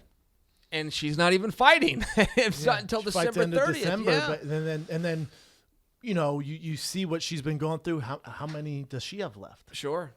Yeah. No, absolutely. So And- you got Conor, your poster boy. Yeah, and Ronda's big. I don't mean this negative at all. Ronda is not as big as they say she is. Ronda has never done the gates or the pay-per-view sales that Conor does, and they continue to say she's the biggest draw in the industry. Dana does. Yes, he does. And I've never a theory understood on that. I have a theory on that. Okay. If you really want to get into it. So Dana goes, she's the biggest fighter we've ever had in the UFC, blah, blah, blah. I saw that and went, that's not true. Number-wise, it's not true. You can say, oh, well, Schaub's biased. No, let's just look at the numbers. Conor's the biggest fighter you've ever had. Brock Lesnar was huge. Chael Sonnen was huge. Ronda's not huge in that respect. I would assume, Dana's human, so he's going to be biased. Ronda and Dana share the same age at WME. Okay. So there's going to be some biased favoritism when he says Sure. that stuff. You know what I'm saying? Yes. Yeah. I've just never understood. And maybe it comes down to simply as that. Look, there's some backstory and some politics there. And she's a huge star. I'm not questioning Ronda at all. But she is not. Look, she's always been second to Conor since he's been on his run. She never touched Lesnar. Nobody did. That was an anomaly. George St. Pierre did his great numbers. I've always just been a little bit confused. Why are they saying that? Because a lot of this is verifiable. We can verify Might the be game. her That's done sex, to the State first Commission. woman, the superstar in fighting. We can look around the building and see what's sold out here or not. I was there when she fought Sarah McMahon, and there were 7,500. It's just the reality. It's just what was sold. There's clicks online and certain things, and she does really good business. But she just but you know how market is in social media. If you say it enough times, it becomes true. It becomes true, especially when Dana says it. Yeah. Because his word is gold in the UFC. That. So he's always pushing. I'm like, that's not true. And then when he goes, she's the best female fighter on the planet. I also have an issue with that because I've seen Cyborg fight, and I see her right now. I'm like, there's not a female on this planet right now who can beat that woman. That's ever been born. Yeah, and I was late to the Cyborg party, and I'm Team Ronda. I don't want this to sound anti. I just never understood. Yeah, I was crazy late to the Cyborg party. I hated on that girl for years. And then when she came to the UFC, I'm like, well, she passed the drug testing, and she is starking these girls. It's like holy balls. I don't know how she. And I'm Team Ronda. I mean, we all know I'm Team Ronda. I don't see anyone competing with Cyborg. Yeah, this is my issue with it. If Dana's going to say, oh, Ronda's the best ever, blah, blah, blah, this, and this, and you have this girl Cyborg who is working her ass off, man. God, you want to talk about someone who earned their keep in the UFC, and she's starching all these girls, and there's just no marketing behind that girl. There's nothing. If you want to fight these big names, you got to cut to 40, 35, and you want to fight Ronda, you got to cut to 35. She's like, I can't do it. You made a division for them. You made a division at 115. What about me? I'm pound for pound the best female in the world, and I have to make all these sacrifices? What are we talking about here? Yeah, no, it's tough, and I'm with you. I'm also Team Ronda. I think this can sound a little bit negative, but I just have been a little bit confused why that market and that storyline goes out there. It's like, look, if Conor earned it, and he did, I think you got to give him his due and just go, that's the guy right now. Because we can look around the building. You got to pay 6% to the state. I mean, these numbers don't lie. McGregor's got him. Yeah. The other thing, too, is I think and you're batshit crazy if you don't think, I think they're waiting and letting Cyborg age just a little bit before they make those big fights. Sure. That could be the case. And you know what? This Amanda Nunes is the real deal, too. That's not an easy fight. Amanda for Ronda, Ronda I think for Ronda's comeback fight, it's the perfect matchup of a pressure fighter who comes forward. Ronda can toss her and submit her. I think Cyborg would punch Amanda Nunes in the face so hard. I think Cyborg would punch her face off. Yeah. It's not even a matchup. They probably worked out together, both being Brazilian. They probably know the answer to that. Maybe question. Cyborg trains with men. Yeah. She doesn't even train with women. Maybe she might have been like, no. Yeah. She's a little too light in the ass, girl. She's in Thailand right now doing work. I was going to have Cyborg on my podcast. She accepted, then realized she's in Thailand and there's a time difference. Well, it was 3 a.m. her time. Oh, my God. So because she gave me her word, she was going to honor it, get up at 3 a.m., find a landline, and call into America, which means something. I thought that was a pretty cool. Yeah. I let her off the hook at that point and go, we're going to reschedule when you're back to a more recent time zone. But, yeah, she's over there fighting with men right now in Thailand. Scary. They don't mess around in Thailand. No. That's hard stuff over there. Yeah. Like I know. What else you got, Ev? My shins can prove it. All right, last one. Chael, what is your take on the recent changes at the UFC, particularly the new owners, the employee layoffs, etc.? I hate when somebody loses their job. I felt so bad for them. It could be any industry. These happen to be my friends. It's a terrible thing. With that aside, it was interesting how they did it. I've never been in a big office where that comes in and people cut. So the way that it happened, it was as brutal as it sounds. People went right up to desks, 2 security guards. They'd take them from their desk, march them through everybody knew what that meant. Everybody knew Tuesday of last week was the day. They meet you with security guards. I've seen that before. They would come right in. They don't want you to freak out. That's right. Right into your room. When they come into your room, IT gets notified. They turn off all your passwords, block your security pass to get in the door. And, so and is the out. UFC doing it because WME has their own people that are going to take this over now? That's been the big question. Or is Ari going to come in and put his own people in there, or is he just cutting savings and the work's just going to get passed on to everybody else? Because they basically shut down the Canada branch in Toronto, which to me, I mean, they were the best team. And then here in Vegas, they get rid of Shonda. I don't know if you remember Shonda. So remember the way the UFC got really as big as it did is the fighter to fan interaction. If you tweet Kobe Bryant, he's not tweeting your ass back. You tweet Chuck Liddell or Chael Sonnen or John Jones or Ronald, they're probably going to get back to you. She was the face of social media. She grew up from their staggering numbers. You look at the numbers; they're staggering. What she goes around the nation giving speeches and marketing advice on social media now. So she took that from zero to what it is now. You think of UFC and social media, there's really been no league or anything like that that's ever done that. They let her go. So when I see certain that stuff, and I've always said this, WME is in the business of content. I don't know if I would want that even as a businessman, because you want someone who knows the in and outs of the sport, who's going to grow the sport, especially in America, because without the superstars fighting, it's struggling. And you're going to want someone who's familiar with the fighters, who know this business. If you take someone from craft and they happen to be a good businessman, and then you put them in charge of the UFC, it doesn't mean it's going to work out. It just doesn't. There needs to be passion. You need to know what you're getting into. And Shonda was one of the bigger surprises for me. Schaller landed on his feet. He got out early. Joe Silva, it was his choosing. Marshall and Gary Cook, Tom Wright, these are big guns. I feel terrible that they're gone, but these guys are okay. Good people, Shonda was a big surprise for me. Me too. Yeah, and there was a lot of other people, but she did do a lot of the heavy lifting, and she'll be hard to be replaced. I don't know how they come to those decisions, but I was surprised that one was made. Yeah, I don't either. I mean, maybe they have a plan. Maybe they don't. Maybe they're like, let's just get rid of it. It's become a big corporation. Hey, Bellator, now. hire Shonda. Yeah.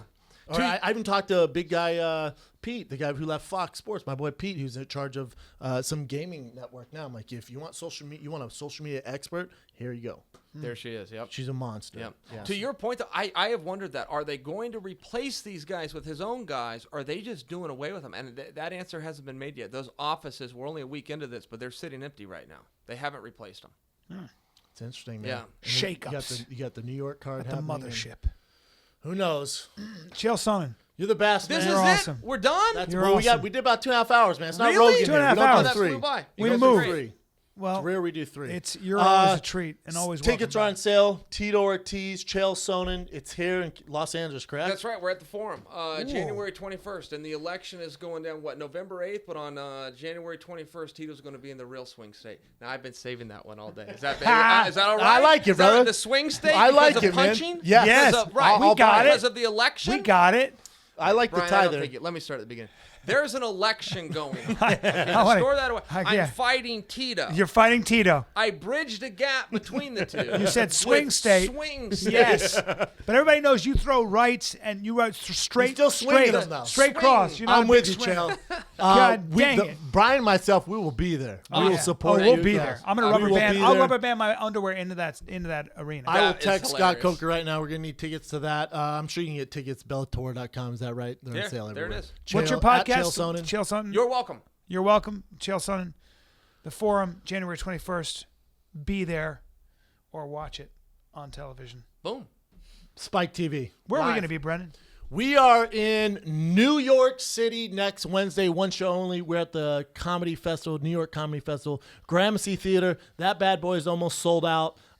New York. That's all we're going to promote right now. We have other dates on tfatk.com. But New York next Wednesday, one show only. tfatk.com, Gramercy Theater, New York Comedy Festival. Boom! This is The Violent Kid with Chael Sonnen. We're out.